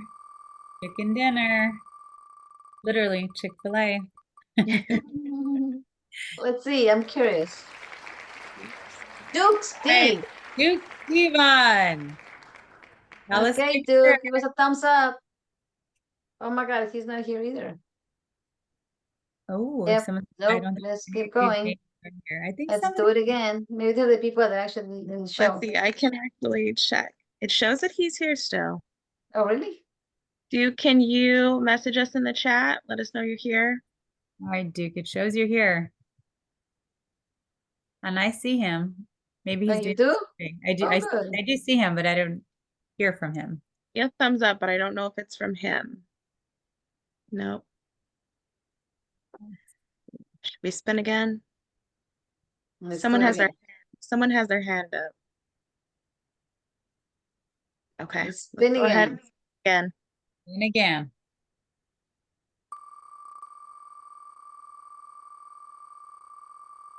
Everybody's going spin I know, again, spin everyone's like, again. again. Let's see. You guys gotta be fast. James Redman. All Are these you names here? that I don't recognize.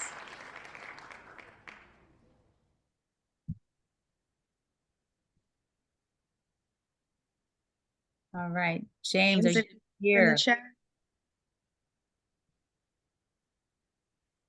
I don't think my name's on I there. don't think so. I think everybody that's on right now, their names are on, right, Deanna? Yeah.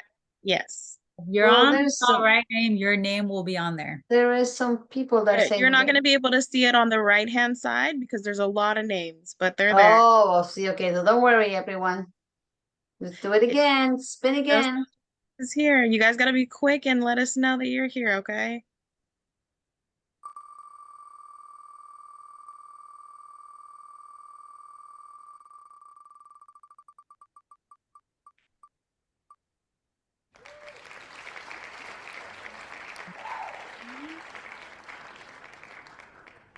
Quincy Taylor. Are you on? Don't worry, guys. Your name.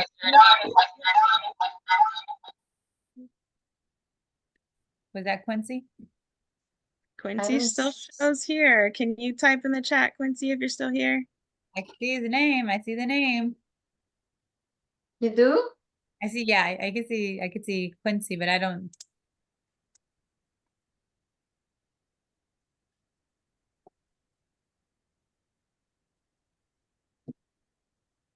I see Kelvin now.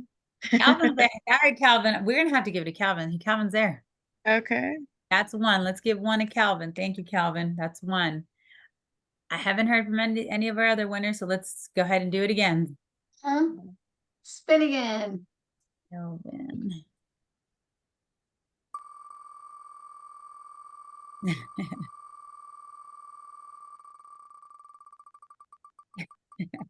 Let's see. I want to call him. Pearl. I I you were saw talking Pearl. a little bit. I saw Pearl. I know. I saw Pearl. Pearl, throw it in the chat. Pearl, You give us there? a thumb up. Give us a thumbs up.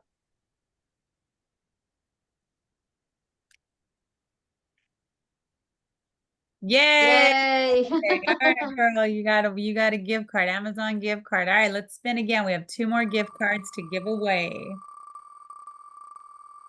And guys, in the meantime, please make sure you're filling out that evaluation in the polls.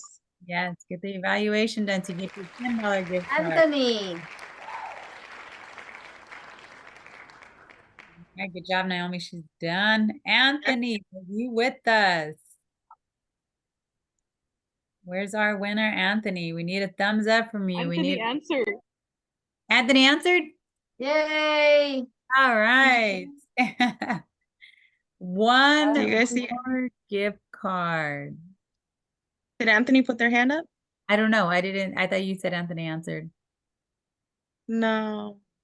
Come on, Anthony. Raise your hand. Not in So the we can... Anthony, you got 10 seconds. Come on, Anthony, Anthony. are you on the call? No, I don't see them on the call at all. Okay. Okay, No let's do it Anthony. again. All right. Let's go. All the ones that stay always win. Everybody that stays till the end. Let me get that gift card. Mary. Mary. Okay, Mary, are you here, Mary? Mary, don't if you're think here, there's thumbs one up, here. please. Don't worry, guys. Everybody that's on the call right now is in there. Mary is off, so we're gonna spin again.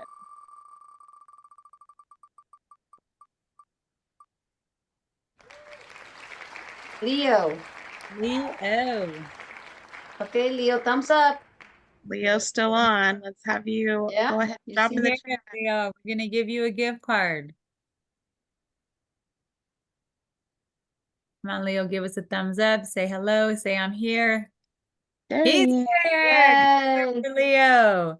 All right, All right. last one. One more. Let's spin Okay, it. Leo, you won. I want Lorenzo or Julian to win because I know, they're so active. I I just want to know, give them right? something.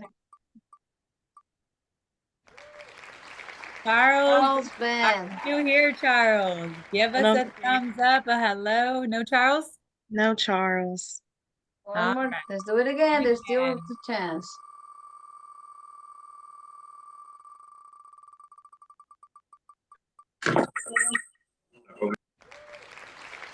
Tamara. I don't know if I saw Tamara.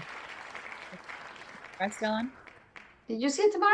Hang on, but let's see if they can put it in the Duke chat. is here. Sorry, Duke, it was a long time ago. She's not here.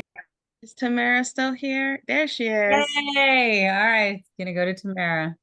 All right, guys, thank you so much. Who have you finished your evaluations? Where are we at with evaluations? Deanna, can you tell us where we're at?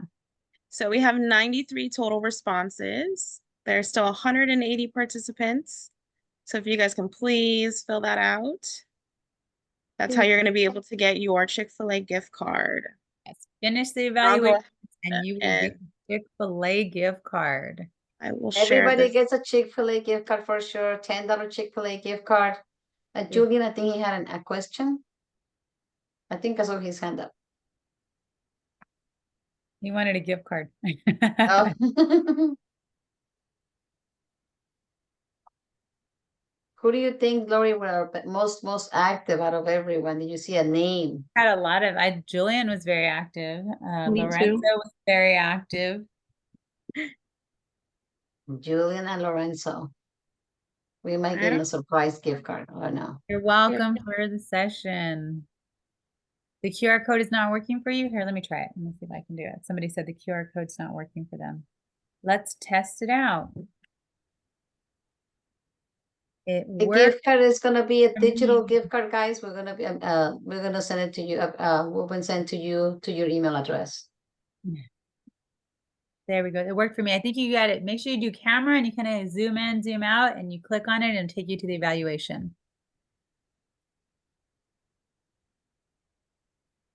Oh, someone, let me see. There's a question here. Let me see. Lots of questions. I'm trying to get to Let's see. You are welcome. You're welcome.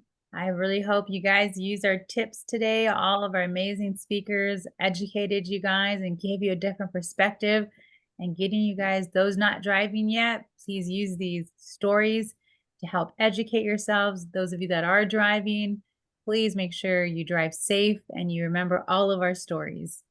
Help us keep our loved ones alive. Make sure that, they did not lose their lives for nothing, right? There's somebody out there, you guys, that learn from this, and we together can all save lives if we practice driving responsibly. Okay, I just dropped the link in the chat. I'll do it again. I know you guys are going really fast. Go ahead and click that link if you need to get into the evaluation. That's great comments, guys. Thank you. Love your comments. It brings so much joy to us. If you already filled out your evaluation, you do not have to do it again. Thank you, Ernesto, for your kind words. We have 103 responses so far. Nice. All right. Remember, everyone, those especially that are applying or apply for the voucher spectral scholarship, we gotta make sure we have these evaluations answered.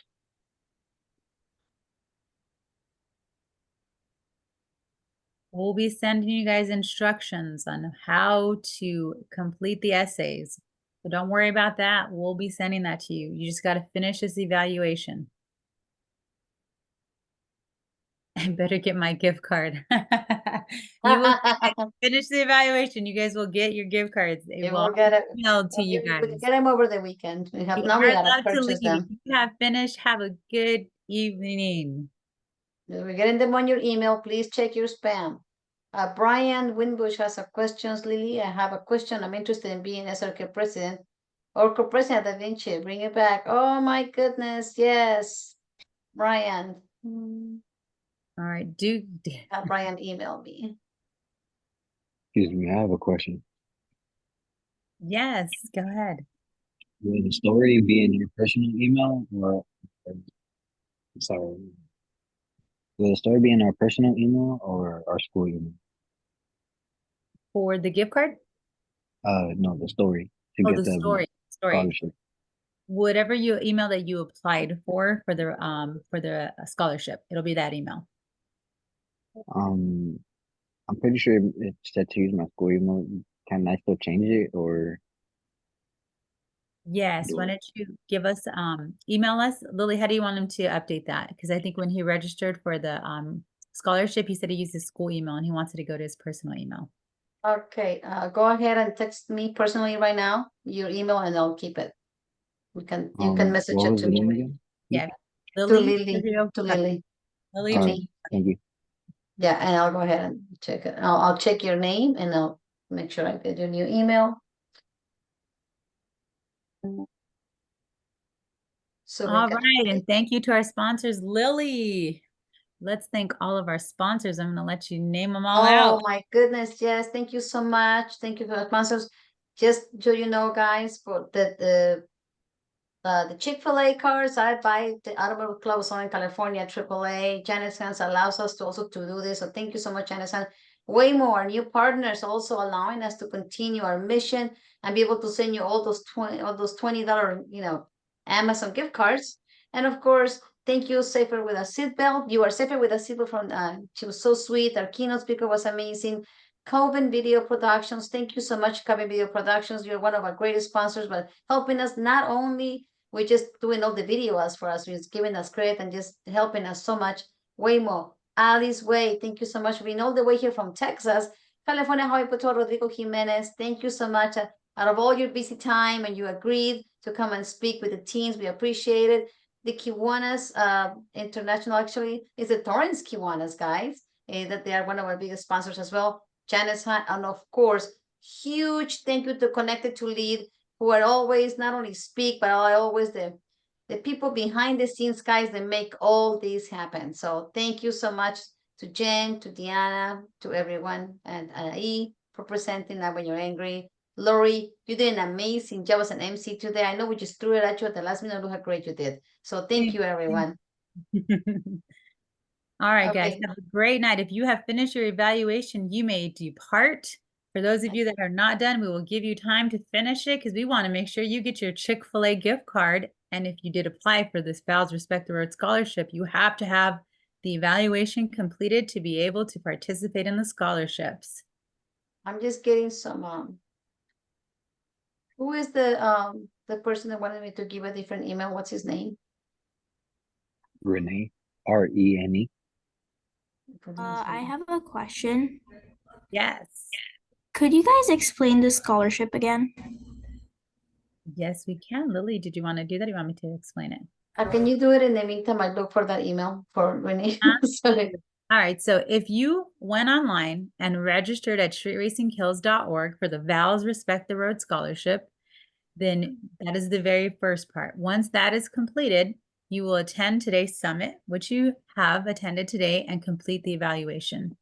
What SRK will do is we will be sending you 3 essays about 3 different stories in regards to reckless driving. You pick one of those stories and you will write an essay about what you read. And we will be sending you the criteria of what the essay will, how many words it needs to be, and we'll also have some questions that we want you to answer within your essay. That essay gets submitted to us. We'll give you a date of completion, and then we have a committee that reviews all of the essays, making sure that everybody that applied for the scholarship completed the requirements, like attending the summit, doing their evaluation, and completing their essay. And then what we will do is we will award the winners, and we will have an awesome ceremony at Dave & Buster's where we will invite you, the winners, to pick up their scholarships, and they will have a year to use the scholarship to finish their online and behind the wheel driving school. Thank you. How many winners are there usually?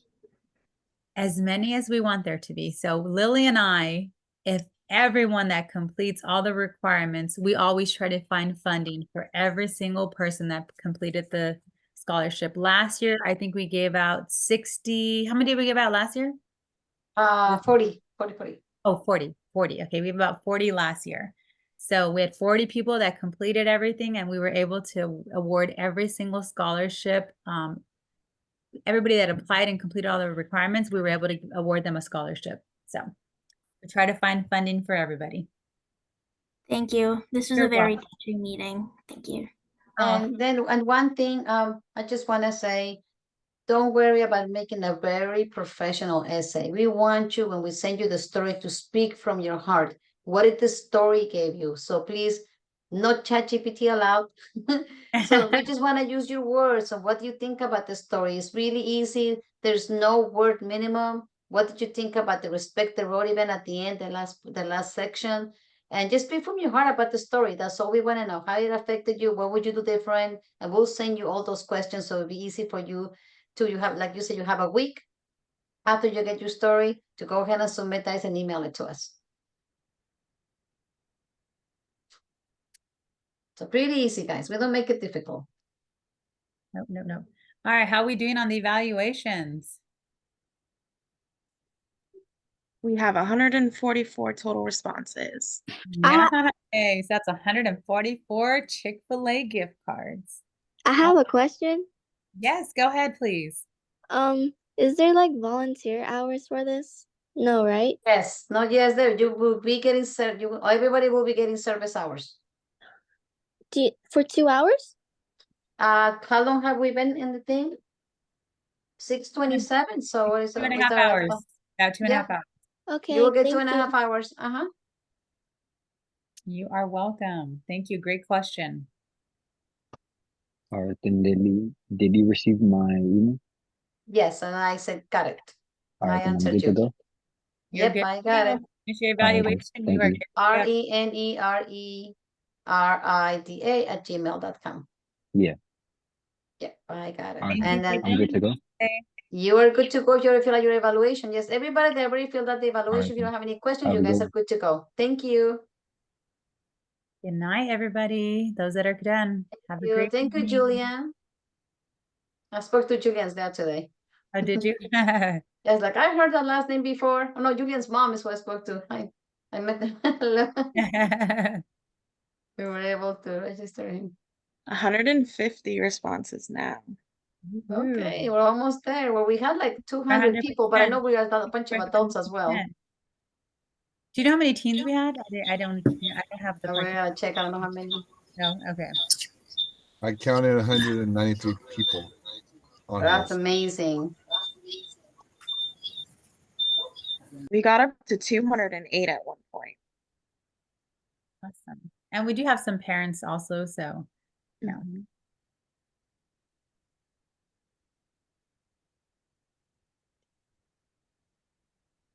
208 works for me.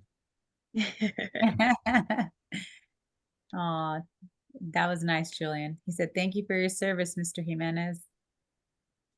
Thank you, Julian, for being active on the chats there. And if you're interested at all in joining the Highway Patrol, you could take down my email address, send me an email, and I'll be more than happy to get in contact with you. Let me know when you're ready to copy that. Actually, no, I'll put it in the chat. Oh my goodness, that would be great. He said, "Yes, thank you." Awesome. All right, look at you recruiting. There you go. I'm always looking for good leaders and people trying to help out, right? Yeah. Julian was great. He was the only a few that had these cameras on. I know.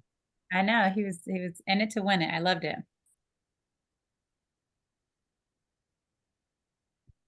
All right. Let's see. We are doing this. I don't see Angel Salas. I'm gonna go ahead and put my crown on. Salas. Cool for 2 seconds. Look at that. Jamie, Katie. Now I know why you guys do this. Ciao. Hey. I love my. Oh, we have a lot of people that register for the Respect the Road right now. That crown is awesome. That's awesome. It's perfect. It's my daughter's. Her was her sweet 16 a couple months ago. So mommy spent a lot of money on her. I might as well wear the crown. I know. I remember how stressed you were with that. She was the princess for the day. I'm the queen of this house. You know what? I need that. Oh, I see him.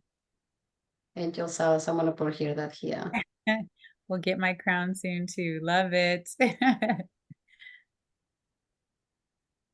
So up to 166.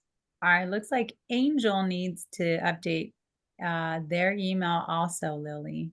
Yeah. Okay, Angel, give me your email because I do have an email here for Angel, and I'll tell you the one that I have. The one, his school one is not going through. Okay, so Angel, why don't you go ahead and put, I'll change it right now. I think that's the one I have.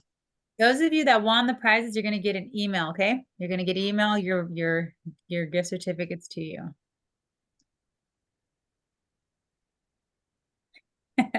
Jamie, Kate, I'm enjoying this way too much. Never wore a crown before. I should have got mine. I forgot mine. I know. I'm gonna join the party. Lily, where's your crown? It's time to have some fun.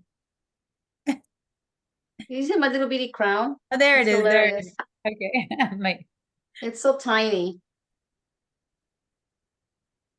I love it. All right, did everyone leave yet? No, not yet. Please, speakers, stand by. I would like to thank you personally afterwards. You guys, Rodrigo, you're so nice. I know you were busy. And thank you for being with us. You are most welcome. All right. I'm gonna get my gift card. We're gonna email gift cards, guys. Don't worry, we're emailing your gift cards to you. Yes, everyone that fills out the evaluation will get a gift card. Oh, you know, for Paramount High School. Angel Salas. Remember when we went to Paramount? Uh-huh. He's from Paramount High School. Oh, nice. Okay. That's right.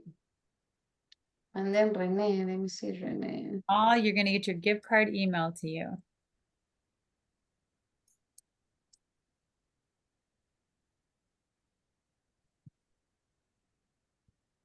We're up to 178. Yes, you can still apply for the scholarship after Yes. class. Go to streetracinghills.org to apply for the scholarship.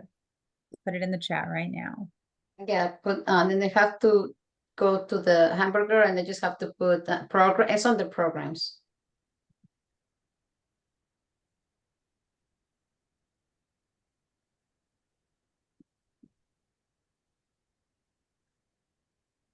They got some really good. Okay, Renee, awesome.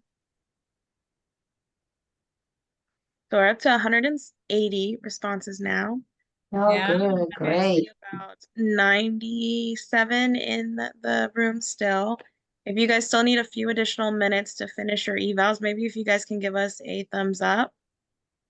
That way we know that you're still working on it. If you're all done, you're free to leave. Thank you for joining us tonight. Anybody need more time? Give us a thumbs up or in the chat. Do you guys still need more time to finish your evaluations? I see one thumbs up so far. Another thumbs up.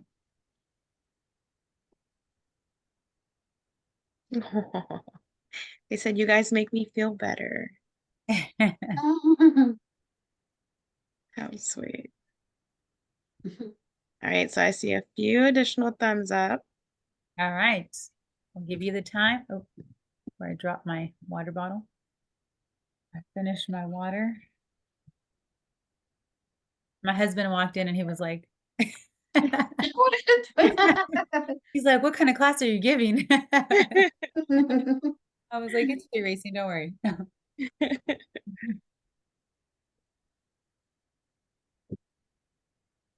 time I've had no kids and no husband at my house. Oh, everybody's out? Yeah, one kid's at a haunted house, the other kid's at a friend's house, and then my husband's out at his deer lease. So it's just me and Poppy. Oh.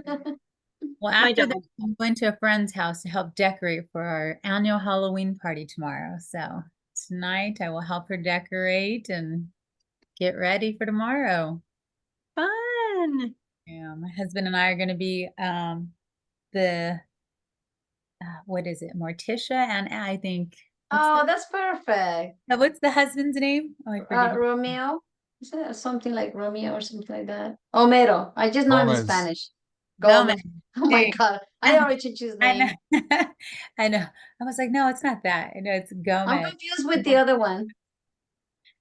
I love to dress up. So like in the fitness competition, I Oh, placed. you got to wear nice clothes. Well, Well, hardly any clothes, but cute outfits. I got a sword because I placed third in the figure competition. So I got a sword.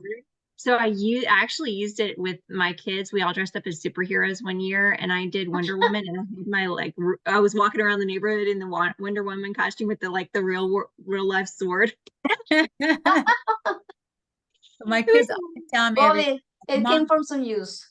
yeah, my kids always say, Mom, why don't you be a boxer? I'm like, no. Oh, that would have been so awesome. They're like, your gloves and wear your medal. And I'm like, yeah, I'm not doing that. And they just laugh. They're like, what do you mean? I'm like, you're supposed to dress up with something that you've never been, not something that you've been your whole life. True. One of these days, I'll get my gloves out, my shoes out, and my belt and walk around. I think that I would be gotta see super that. cool. I have a YouTube video. You guys can see me on YouTube when I made the Women's USA boxing team. It's on YouTube. It was pretty cool. My daughter's a little girl and she's going like this, like, Mommy's number one. I go, well, I got third place, but we'll go with number one. Really looking that up. That is awesome. They spelled my name wrong, so they just use an N. It's ARGUMENDO. They spelled NDO. So that's the only way you can find it on YouTube. Oh, gotta see it. I bet that's awesome. I love it. You said N instead of the M? Well, no, they put ARGUMENDO. I see your pictures, Lori. You look so different at the time. Everybody always adds an N to it. And then you'll see my dad in there because my dad was a boxer too. So he's in the video sharing his story because he has all boys and his little girl's the one that becomes the boxer. That's funny. Good night, Alfie. Good night, Angel. Stormy, if you are done with your evaluation, yes, you can leave. Thank you so much. You're done. Have a good evening.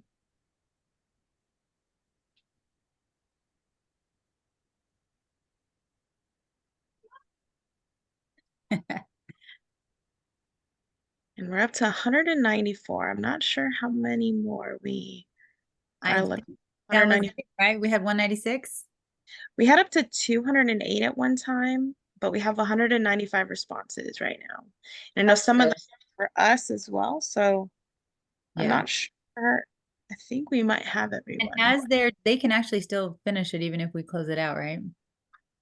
I'm not sure. I mean, not close it out, but like keep. You gotta put them in the waiting room and they can finish it there. Possibly not, because I think it stops when the meeting stops, but. All right. Can we put everybody in the waiting room while we do our out brief?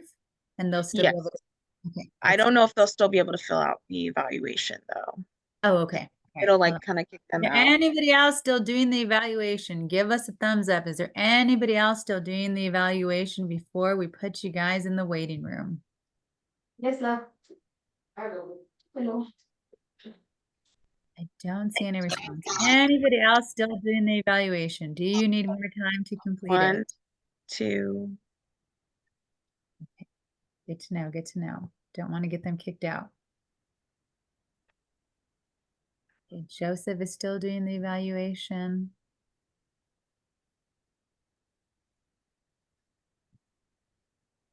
I'm almost.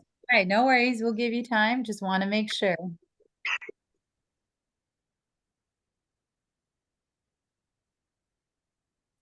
That was some great participation today. Really loved it. Oh, Joseph has his hand raised. Joseph, did you want to say something? Or you're just letting us know you're still working on your eval? Okay.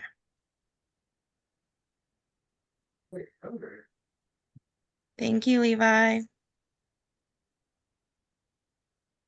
Yeah, still working on the evaluation. All right, how many did you say you have? We have 200 eval responses now. Oh, nice. We still have a I few cannot more. believe how many people we had today. It was great. Yeah. It was an increase from last year. Oh, let me see. From Kelvin Scott, he says he won the raffle. He wants an email to, oops, I lost him. That Amazon gift card. Okay, let me check what he said right there. He put his email. Is that the email that you signed up with, Kelvin?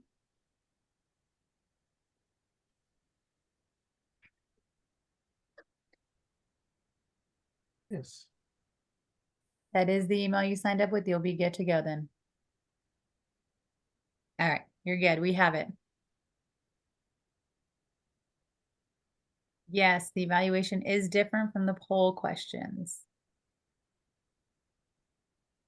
But the eval up right now is under a poll. Oh, got it. Got it. Yes. That's what's up right now. The 17 questions, right? Yes. 17 questions.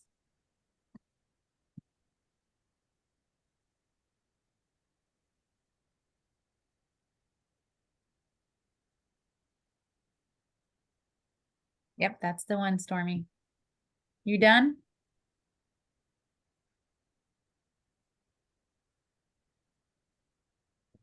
Awesome. Great job. You will get your Chick-fil-A gift card, and thank you for being here this evening. You are free to go.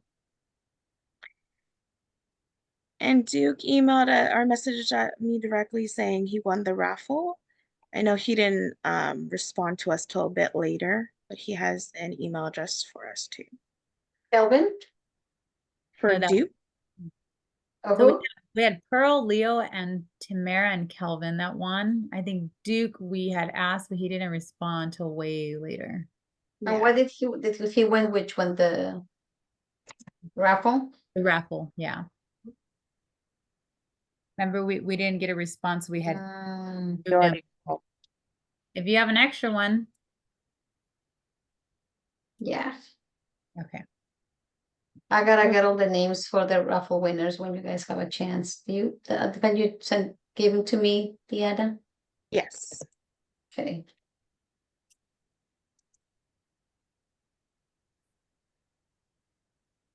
I have Kelvin Scott, right?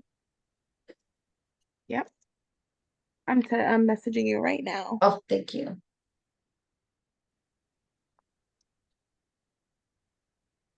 All right, I think we have everybody now with the evaluation.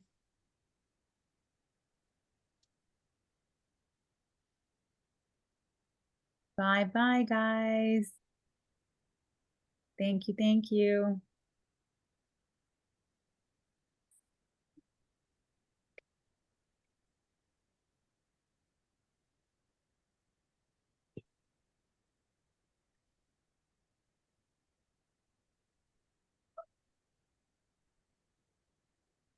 Oh, thank you, Stormy. We love you too. So 215 responses, and I don't see any more hands up. If you guys need more time, please let us know real quick. If not, we're going to go ahead and end the eval. 215, you said? Mm-hmm. Yep. 216 now. 217. Wow. That's more than I counted of our participants. I 217. know. Anyone else still working on the eval? 218. Look at Stormy. She's so sweet.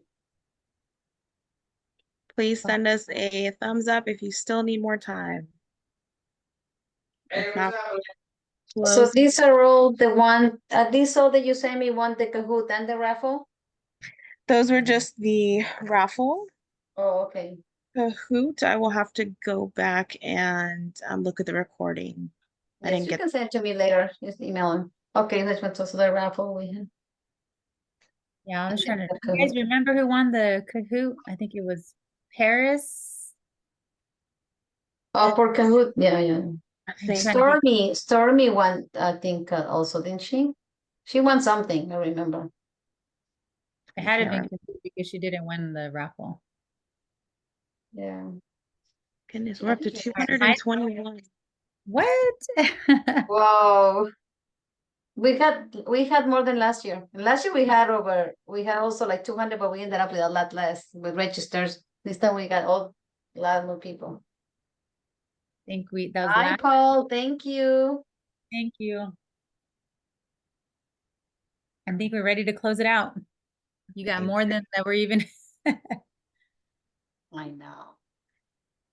Okay, so I think some were duplicate responses. Maybe I see it says I filled both the screen pop-up survey. Okay. I was like, that makes sense. I was like, how did you get more that You just guys have to fill it out one time. That's all. I think they wanted to make sure they got their gift card. I know.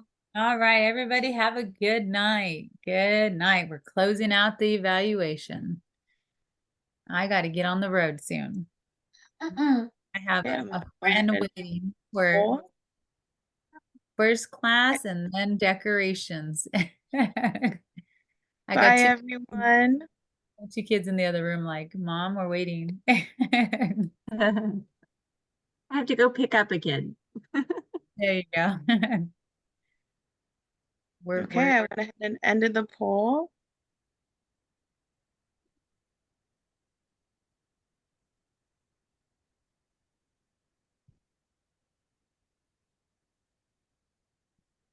And I think I'm going to go ahead and start moving people to the waiting room.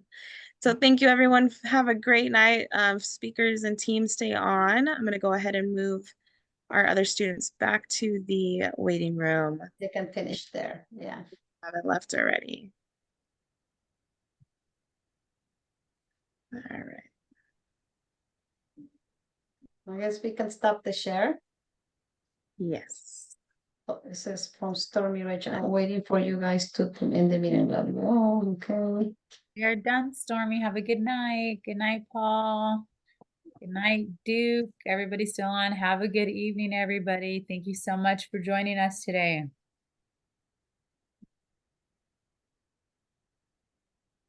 Who's Paul James? Enjoy your weekend, everybody.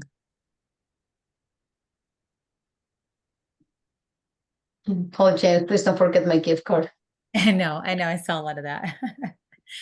I have to work tomorrow. Tomorrow, Saturday, I'll be paying all the gift cards and send them to everyone. Yeah, I had a lot of direct messages saying I didn't win, but maybe if I'm lucky, will you give me something? No. Oh. I don't control it, guys. All right. Well, we did great. And not Jamie, any thoughts, anything? I know it's the first time we have you on the summit, and I hope that you can come next year again because you did amazing. You really did. Thank you. I tried. My only thought was I was trying so hard to stay within the time frame. Me too. That's why I went so fast because I didn't want to step over Lori, and I was like, okay, they just concise. Well, we had time. We had extra time, Lily, because Katie hers was so fast that we actually you and I had more time. So really? Well, I went I was short because timing I us, wasn't sure. but Jamie, you went over, so I was like, but I was not gonna interrupt. So I was like, I'm gonna let Jamie finish, and then so we weren't too far off. I mean, we went over a little bit, but it wasn't horribly bad, right? I think we stayed in still within a good time frame. That was your first time, Jamie, but you did amazing. Thank you. That was your first time presenting, Jamie? On this. Oh, okay. Yeah, All right. yeah. I was confused. Oh no, she in Texas, she's famous. Everybody knows her in Texas. All right, so Outbrief, how did everybody think it went today? What is your guys' feedback on today? Start with Jimenez. I think it was great. Everybody brought their A game. I was very excited about it. coming into it, and then obviously Lily, Lori, you've shared your stories, which I've heard before, so I could kind of prepare myself mentally. And then Jamie came in here and hit me with the gut buster. You did very well, and honestly, my heart goes out to you, your family, to your beautiful Snow White, and another angel that we have as part of our team. And obviously she will not be without she would never be forgotten, that's for sure. And I'm glad that you're able to help out. And with your awesome. I was angry because stressed out from all the work that I had to do right now, and then like listening to you, I was like, okay, I'm calm, I'm good. I got some good stuff to learn from there. And Jen, she did a very great job too. So I love the whole picture aspect of it, right? Everybody had a background story, and then you had the resources, the fundamentals, and how to prevent it. So ladies, you guys absolutely did great. And sorry if I kept turning off the camera, but people kept coming in here, and when you work in an office full of boys, they act like boys. And I'm just like, come on, guys. I'm trying to be like all quiet over here, and I'm trying like, hey, shut up, guy. I'm on here. Yeah. Well, we couldn't tell at all. Yeah, not at all. And we knew you were working too, so we appreciate it. What about Anna? How did you think everything went today? I think it was good. There was a lot of participation in the chat. That was cool. And there were so many participants. So that's really like reassuring that it's growing and it's gaining momentum every year. So that's awesome. Yeah. I'd be curious to know how many folks have participated like more than once. Like I think that would be really cool to look at. Yeah, Even Lou participated last year from the North High. They even told me, "Are you gonna do it again this year?" And I'm like, "Sure." So I share it. Oh, cool. Yeah, that's good. That's good. All right, Jamie, what was your thought about today's program? I thought it was amazing. I thought it was well done. It was like timed out really well. I thought it was I love the fact that it was interactive. I don't like when I present, I don't like to just talk. I like to kind of interact with the kids. So I like them being able to put in the chat, comments or whatever. So I loved it. I mean, if you guys will have me again, I'll come as many years as you want. Well, we want you to come to also physically. We want you to come over and to see us over here and maybe be our speaker because we do a lot of work over here. So you'll be our, We gotta do dinner and some events. Exactly. I'm so good with that. Or we go to Texas. I'm okay with that too. There you go. Just not in the summer. Road show. All right, Lily, what did you think about today's summit? Oh my God, I love that. I feel like it just gets better and better every year. What I did like about today was that I saw the kids interacting a lot. A lot. That's what I like the most. I mean, I see them interacting, but today they were very engaged. They were saying comments the whole time. So I loved it. And I think it went pretty smooth. And Diana, you did a great job. Thank you so much for, making, because, I don't know how to do the behind the scenes. I mean, Diana is recording. She's doing this. She's doing that's, putting the polls and everything. I would like that if I have to do that. I'd rather be speaking. So, no, thank you. No, I think it went great. And Lori, you did amazing. Thank you. Very good host. I literally told Lori, I think today, that she was going to be the host, or yesterday night. I don't know what happened. She told me yesterday, and I was like, huh? Yeah, because and the day normally, that we all met was the day I found out that I was MC. yeah. So I And, was like, and Jen told me, did you tell Lori yet? I go, I don't know. I don't think so, but I'll tell her because I've been so busy. But no, definitely. And I, like always, I love that. That's one of my favorite. Now, when you're angry is one of my favorite subjects because I feel like it applies to me. Like back when I was younger, I would get angry. You know what I mean? I would drive angry or emotional or sad, and not even in my head. I never thought that was dangerous because until you mature, you think about it. But when you're young, you don't think about it. So that's one of my favorite subjects. And Rodrigo, thank you for also, you did a great job. Thank you for talking about the takeovers. Do you see how many comments there were for people on takeovers? A lot of comments, people. I was trying not to read the comments because I was getting distracted, but yeah. I know. Yeah, there was a kid was saying, "Oh, my friend went to a takeover and got hurt," or "My friend almost got shot when he went to a takeover." So there were some kids coming. I mean, people don't think about that, and actually, it is kids know more about that. That the adults don't think that young kids know about takeovers, but especially here in Los Angeles, Jamie, they do. Wow. This is That is Right, the insane. woman behind the magic, Deanna. Thank you for all that you did. You made it look easy. You made us all look yes. good. What was your thoughts behind today's summit? I'm glad. I was a bit nervous because I wanted to make sure the transition was very smooth and clean because we have so many people join us. And I know this is my second year with the summit, but last year we had 170 people on. I think it may have gotten higher than that at one point.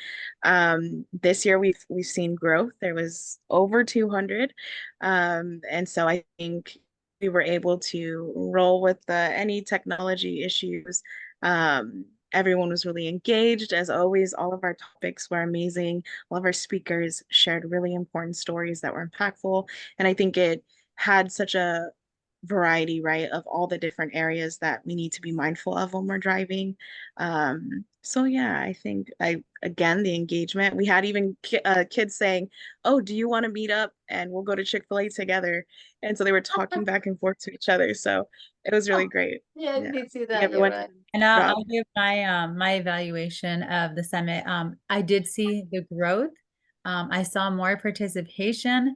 You know, it was really good to see all of the topics. The kids were really engaged this time with Yes. every topic. As we were all talking, I could see the comments just flowing, and you know, they were sharing their stories. They were asking questions. Like, I really feel like this is one of the best ones that I've attended since we've been doing these. And I've been to the first one. So we're getting better and better every year. We have some great speakers. I love that we really did engage with so many of the teens. And I do feel like there are teens that are walking away with more knowledge, more power, and they are going to think twice about drinking and driving, texting and driving. On the, you know, all of those things, you could tell that every time they heard a story, there was somebody saying like, I will never do that. I will never do, I'm going to tell my mom not to drive and text. I'm going to tell them, you know, so I felt walking away like we truly did our loved ones justice today. And as a team, man, we are definitely saving lives. This was such an impactful summit, and I'm so glad to be a part of it. Yes, we did one in person on Wednesday. And you would think that the one in person will have more people. I don't know why, because they all live around the area, and within it we only had like 6. And then here we got bombarded. Well, of course it's virtual, but still, I feel like I thought we were gonna have a lot for the YMCA within it. So it was But they great. loved it. Even those 6 were so engaged, and thank Oh, they love. Oh, the reenactment was amazing. well, I'm gonna let you guys go because I do have to leave. My friends are waiting for me, and like that's as close as I get to wearing something as beautiful as the pageant dress, Jamie. That was my wedding dress. So all right, guys, have a good night. Thank you, Good everyone. Thank night. you so much, and please thank Jen. You're Jen and I, awesome. Jen and Yes. I had a lot of meetings to plan this. So Jen Harris, kudos to her too as You well. guys Yeah. all did great. Thank you, All right. Good Jamie. You night, guys met ladies. Thank you for letting me be a part of it. too. Oh, thank you, Rodrigo. Thank you, Okay. Jamie. Thank you Bye-bye. guys so much. This was amazing. And thank you, Deanna, for saving me on that Thank you, video. Deanna. Ah, You did great. that's why Yeah, you're great. you picked it right up. Thank I know you. that's why we have a little. That's so someone behind the scenes is always great. You know what I mean? And because I don't know how to do any of that. You know, I've been trying to learn how to do polls, and even then I get all confused and I just mess it all up. So Yeah. yeah, all I do is so thank you so much, everyone. And like I said, Jen as well. Many meetings we have. So before to get everything together. And I happened to meet Jamie, and I was like, she'll be perfect. I also wanted the name of the other lady that I met. What's her name? Oh, Jamie? Jackie. But I never got in touch with her. So I was gonna invite her so she could do a DUI. Yeah. Oh, we have to do that. Well, I was gonna invite her for the summit, but you know, next year. But we still have to, you and I, talk to her because we, the 3 of us. Yeah. She Yeah, said and she would come here too. I need to follow up with you about Sean Dick. I'm so sorry I missed that meeting. Oh, let's do it again. Let's meet. He was super nice. It was just him and I for a long time. So yeah, no, thank you so much. He was very, very kind and very nice. He's a district attorney, Rodrigo, in Austin, Texas, right? In Austin. Yes. And I'm so glad to meet you, Rodrigo, because I work with you know, a lot of officers obviously here in Texas, and we don't have the, I was telling Lily, we don't have the laws. We don't have a hands-free law here in Texas. And None so at all? no. I'm We have a surprised. yeah. We have a texting ban, but it's completely unenforceable, and the Allie's killer got away with it with nothing. No Wow. consequences at all. I don't know if you knew that, Lily. No, I didn't know that. What was the name of that gentleman that been passing it all over the states? He I forgot his name is, but he's also for texting and driving, and he just goes all over the states trying to make sure he passes hands-free law. Oh, Steve Kiefer, right? Steve Kiefer, the Yep. Kiefer Foundation. When Yeah, he told me he didn't want to come here to California, he goes, "You guys already have it, so I'm just going to places where they don't have it." But I had no idea that Texas didn't have it. I'm surprised he hasn't been pushing it over there. Well, actually, he and I, so last session, I'm sorry, I don't want to keep you guys. Last Yeah. session, we had a hands-free law that was written by Senator Zaffarini in our Senate, and she named it Allie's Way Act. Okay. And so this will be the second session that we try and we go. I mean, if Allie's Way Act, and it is purely hands-free. It's like if an officer sees somebody holding it in their hand, they can pull them over. It's super simple. And I think that the fine is like $200 if they get pulled over for distracted driving, or like holding a handheld device. So it's not really that big of a deal, but at least like if somebody kills somebody because of distracted driving, they could have further consequences for that. That's good. Whereas right Yeah. now, there's nothing. No, well, you're doing a good job, and I think it is. You just got to keep pushing. I'm pushing here for other things as well, so we just keep trying. But definitely, yes, Rodrigo, we have hands-free here, right? Because I've gotten tickets, just so you know, long time ago, guys.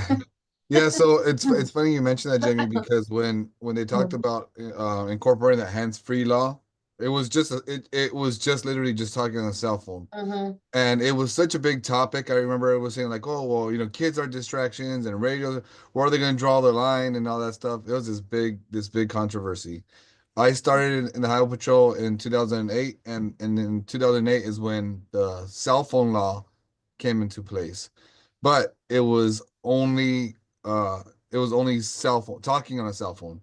So just texting and driving, that wasn't necessarily black and white against the law. It wasn't until 2009 that it became against the law.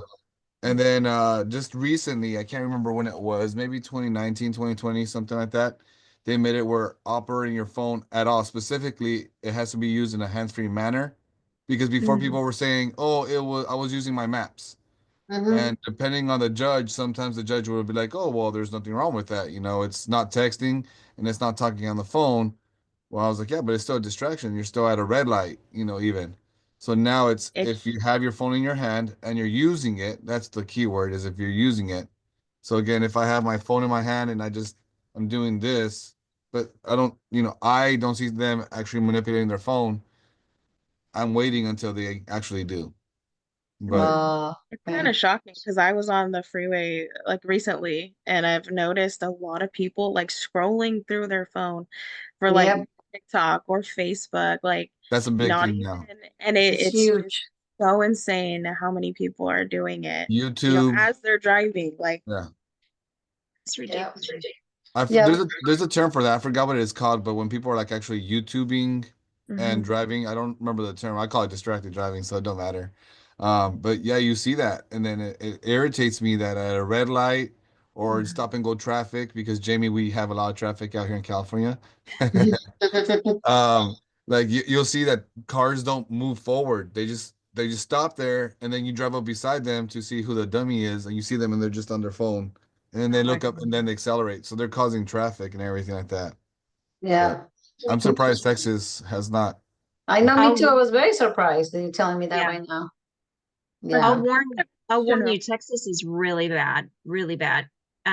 So the way it is in Texas, actually, so each city has their own ordinance, but there's no statewide law. So our statewide ban is completely unenforceable. It just says if you're texting and driving, you can get a ticket. Well, to Rodrigo's point, if an officer pulls them over for texting and driving, they, one, don't have to show them the cell phone, and two, they could say, oh, I was working navigation, or I was FaceTiming, or I was this or that, because all the social media, all of that, none of that is written into the law. And so what we're hoping to do with the Alley's Way Act is basically say, as Officer Rodrigo said, was if they're holding it in their phone, I mean, in their hand, you know, even if they're not like doing anything with it, just a simple act of holding it in their hand, the officer can pull them over. So they have to be completely hands-free. So I'm hoping that'll cover all the bases. Yeah, and see Yeah. see if the keyword is operating a motor vehicle, because that was another one that was getting them right, because they're saying driving, and they were trying to say, even though in our California vehicle code, a vehicle being in traffic lanes or travel lanes is considered driving, whether you're stopped or not or parked, you're still driving per se. But again, how the judges were interpreting, were like, well, they're not driving, they're stopped. But yeah, they're behind the wheel and their foot's still on the brake, so they're driving. And maybe Jamie, this is something for you to, to look into. The dangerous part is they're at a red light, they're looking down at their phone, and pedestrians are supposed to make eye contact as they're crossing in front of them. And I stopped this young lady. She was on her phone. I was trying to eat my hot sandwich. I was trying not to pull anybody over. So I'm trying to make a right turn. I look into the car because I recognize the car and I liked it. It was a Ford Mustang. And I see her and she's at the red light and she's on her phone and she's texting. But she's head straight down, not looking up. And I'm trying to get her attention. I'm like, hey, I'm whistling. I whistle really loudly. The the truck next to her, so like a lane over, she's in between myself and the truck. They're joining my efforts and trying to get her attention, and she's so Wow. stuck in her conversation. I'm like, okay, well, I give up. I'm just gonna make a right turn. The light turns green, and the truck starts moving forward. And from her peripheral, she sees the truck moving forward. Doesn't even know if they're gonna make a left turn, but she just sees them, and she just continues to go through the intersection blindly, while looking down. I was like, okay, well, I can't let this one go. So Yeah. I pulled over, I wrote a ticket, and I tried to explain to her, I'm like, okay, if there is a person walking in front of you, or if this was a red light, but the truck was making a left turn, you wouldn't have known. You just went forward. You're going to cause a crash if you keep driving like this. And I wrote her a ticket, obviously. But Yeah. again, key words is operating a motor vehicle. If you're, you know, try if you're going through the efforts of this whole Alley's Law thing, try to make it not just black and white, clear. Yeah. You're Remember behind That the to helps. wheel. Yeah. I put it with the believe pass it's now I too. believe it's so stop, but I have your I copied your email address. So I have your email address Yes, that's now, fair. That's good. and I'd love to send you the copy and see what you think. Absolutely. Yeah. You know what we have also here, because my ticket when I got it was not for texting, was for having two things in my ear, Earbuds? and you're only supposed to have one. I didn't know that. Yeah, I had two, and I was telling the officer, wait a minute. I go, I had two. I mean, I had my things on. I was not on my phone, and he's like, nope, you're only supposed to have one. So boom, he gave me a ticket, and I was like, what? Yeah, that was Yeah. that's like 8 years ago. I remember that, Lily. I can't Yeah. believe that was the one that wrote you that ticket. That's how we met. I'm just kidding. I was But you gonna know ask what? you, Rodrigo. I ended up talking with him about street racing, and I gave him one of my Valentina's bands, and he ended up being a really good friend. He Yeah. told me, well, today, that day that he gave me was his last day. He was retiring the next day. That I was his last ticket. But we ended up being really good friends. A really nice guy. He's enjoying life since 8 years ago that I met him. But I ended up talking about street racing and everything, and then he was very interested on it. I think he felt bad at the end that he gave me the ticket, but he was really nice. And well, I learned that day, honestly, that you're not supposed to have two. There was only one. So Yeah. it's okay. I mean, it happens. Guys, we only have 9 people in the room. Do we have to wait? Because if we finish it, No, what do you think? We can finish no, it? I think they just kind of left their computers running. Okay. Well, But I was guys, gonna it was ask great. Rodrigo Tell real me. quick. Huh? I have a friend. I noticed you said earlier for the students to copy down your email and reach out to you. I have a friend who's actually going through CHP training, but he is up north. I think that's where the training was. Is he already going through our academy? I believe so. Okay. Would you recommend that he reach out to you too? Yeah, please. I'll help them out, whether they're in anybody else's training or our training, Okay. wanting to go or in it. Yeah, I'll definitely. And Awesome. if you guys want to take down my number, I'll give you my number too. I don't know. Yeah. Okay. Yeah. It's 951. I'll Uh-huh. wait for you, Jamie, if you want. Yeah.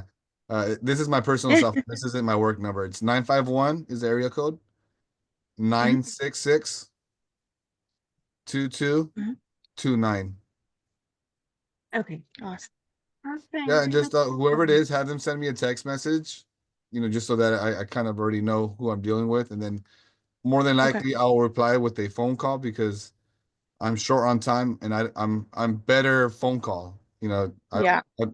I don't want to sound snobby, but I don't have time for text messages. So Yeah. just Yeah. kind of like, hey, sometimes text message works, but I'm more of a caller. I'm old school. What's so Okay. crazy is that they were this, and I get this a lot. Like one of the kids in the chat room was saying, "Well, what if it's an emergency and I have to send a text, urgent text?" And I'm going, "There's Mhm. Siri. Like you can literally say, hey," and I'm not going to say it because she'll text it, but say, hey Siri, send a message, and she'll go to whom, and so it's like we've got all this technology right now. There's absolutely zero reason why anybody should be holding the phone at all, Yeah. I And just you were talking about your distracted driving and stuff like that. And in California, anybody under 18 is not allowed to use not even voice command. If they're under 18, they can't use their phone at all. That means no GPS, no music, no CarPlay, no connecting your docking. Like if you're using your phone at all while driving and you're under 18, it's against the law. That's So great. I didn't know that. now we can't pull them over because they look young. It has to be a secondary violation. So let's say I stop them and I don't know, they had tinted windows per se. And then during my contact, I get their license. I see that they're under 18. I see that their phone is using the GPS or that they have it using Bluetooth or something like that. Then I could write. It's an additional charge I could write. Oh, I see. Okay. So Okay. under 18 means no phone whatsoever. And they asked, they're like, oh, what do I do then if I need a maps? I'm like, well, if you're under 18, you're really only going to school, practice, to your friend's house, to the mall, and those are all places that you should be pretty familiar with. You're not really, at least in California, you're not really adventuring and driving far out, and nor should you if you're under 18. So Mhm. most of the time, you don't need a map. So Yeah. yeah, but we're here for you guys. Whatever I could do to help you out. Deanna, really, just thank you. You made this Thank go smoothly, really. Yes. So we appreciate you. Lily, thank you so much. Jamie, Thank you, thank you, guys. ladies, for sharing your stories again and for including this crazy young man here. I call myself No, young, thank all you so right? much. It was awesome. Thank you, Rodrigo. Appreciate All you. right, everyone. Yeah. Bye-bye. Good night. All right. Thank you. Have a good night. Enjoy your Thank weekend. you. Good night. Bye. Bye.